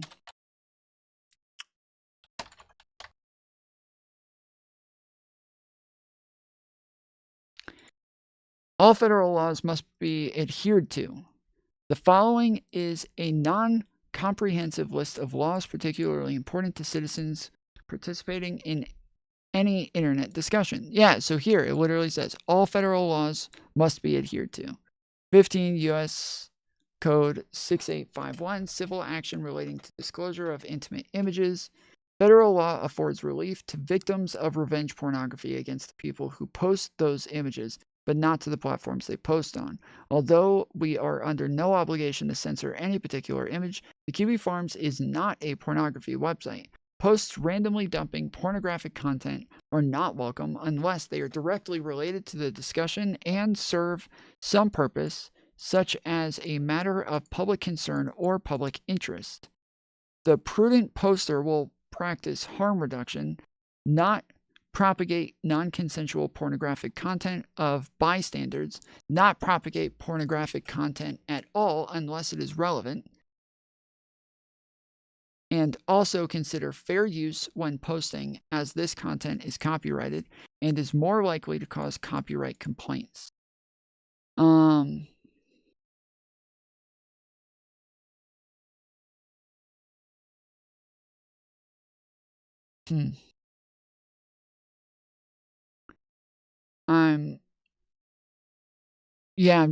not sure, because when he's claiming this, I don't know if this actually gives him. The term commercial pornographic content means any material that is subject to the record keeping requirements under Section 2257 of Title 18. The term consent means an affirmative, conscious, and voluntary authorization made of the individual, depicted individual. Disclose means to transfer the term intimate visual depiction, means visual depiction, uncovered genitals, includes.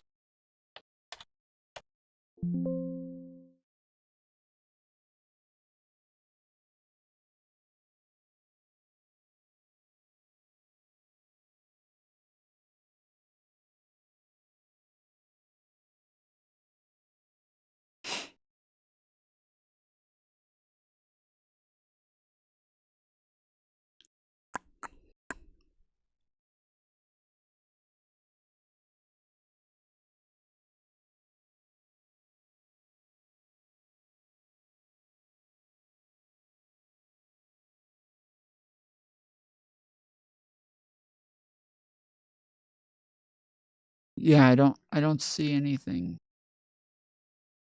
that specifies this outside of like who is liable, but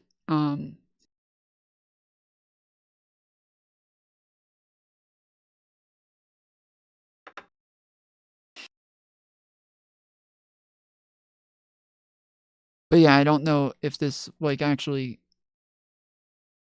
specifies that they are not liable.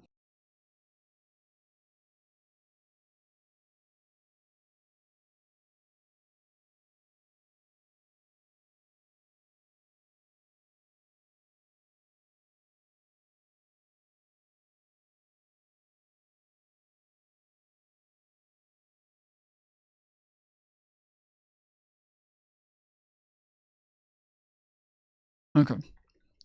I don't know. I would like to look into this, but I'm getting too tired to actually keep up. Yeah, I went to Woodstock.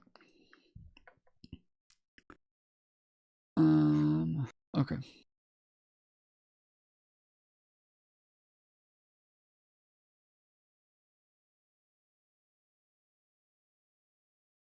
But all right, I'll be back on tomorrow most likely. If you guys would do me a favor, if people leave comments on the videos after I end stream, it is super helpful to the stream. So, leaving comments will be very beneficial and really help push this stream into the algorithm. So if you'll just wait a minute, wait for us to honor our members at the end of stream, and then leave a comment under the video. That is super helpful. And since most of you guys did not donate tonight, and a lot of you aren't members, it's not a lot for you to just leave a comment about something that happened on stream today. Whether you want to talk about Doge, you want to talk about Destiny, you want to talk about Kiwi Farms, Section 230, whatever you want. Just leave a comment if you would. Super helpful, and I would appreciate it. But till next time, appreciate you. Love you. And I'll see you then. Later, fools. Later, fools.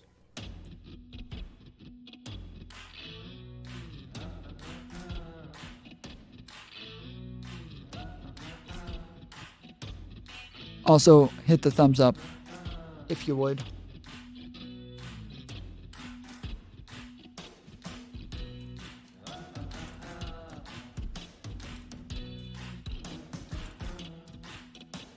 Tom Foolery Show says, thumbs up.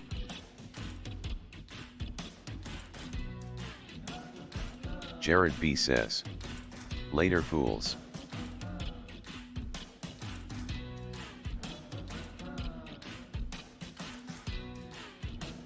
Base D says, later fools, peace. Later, Jared. Later, Base Daddy. Based and die.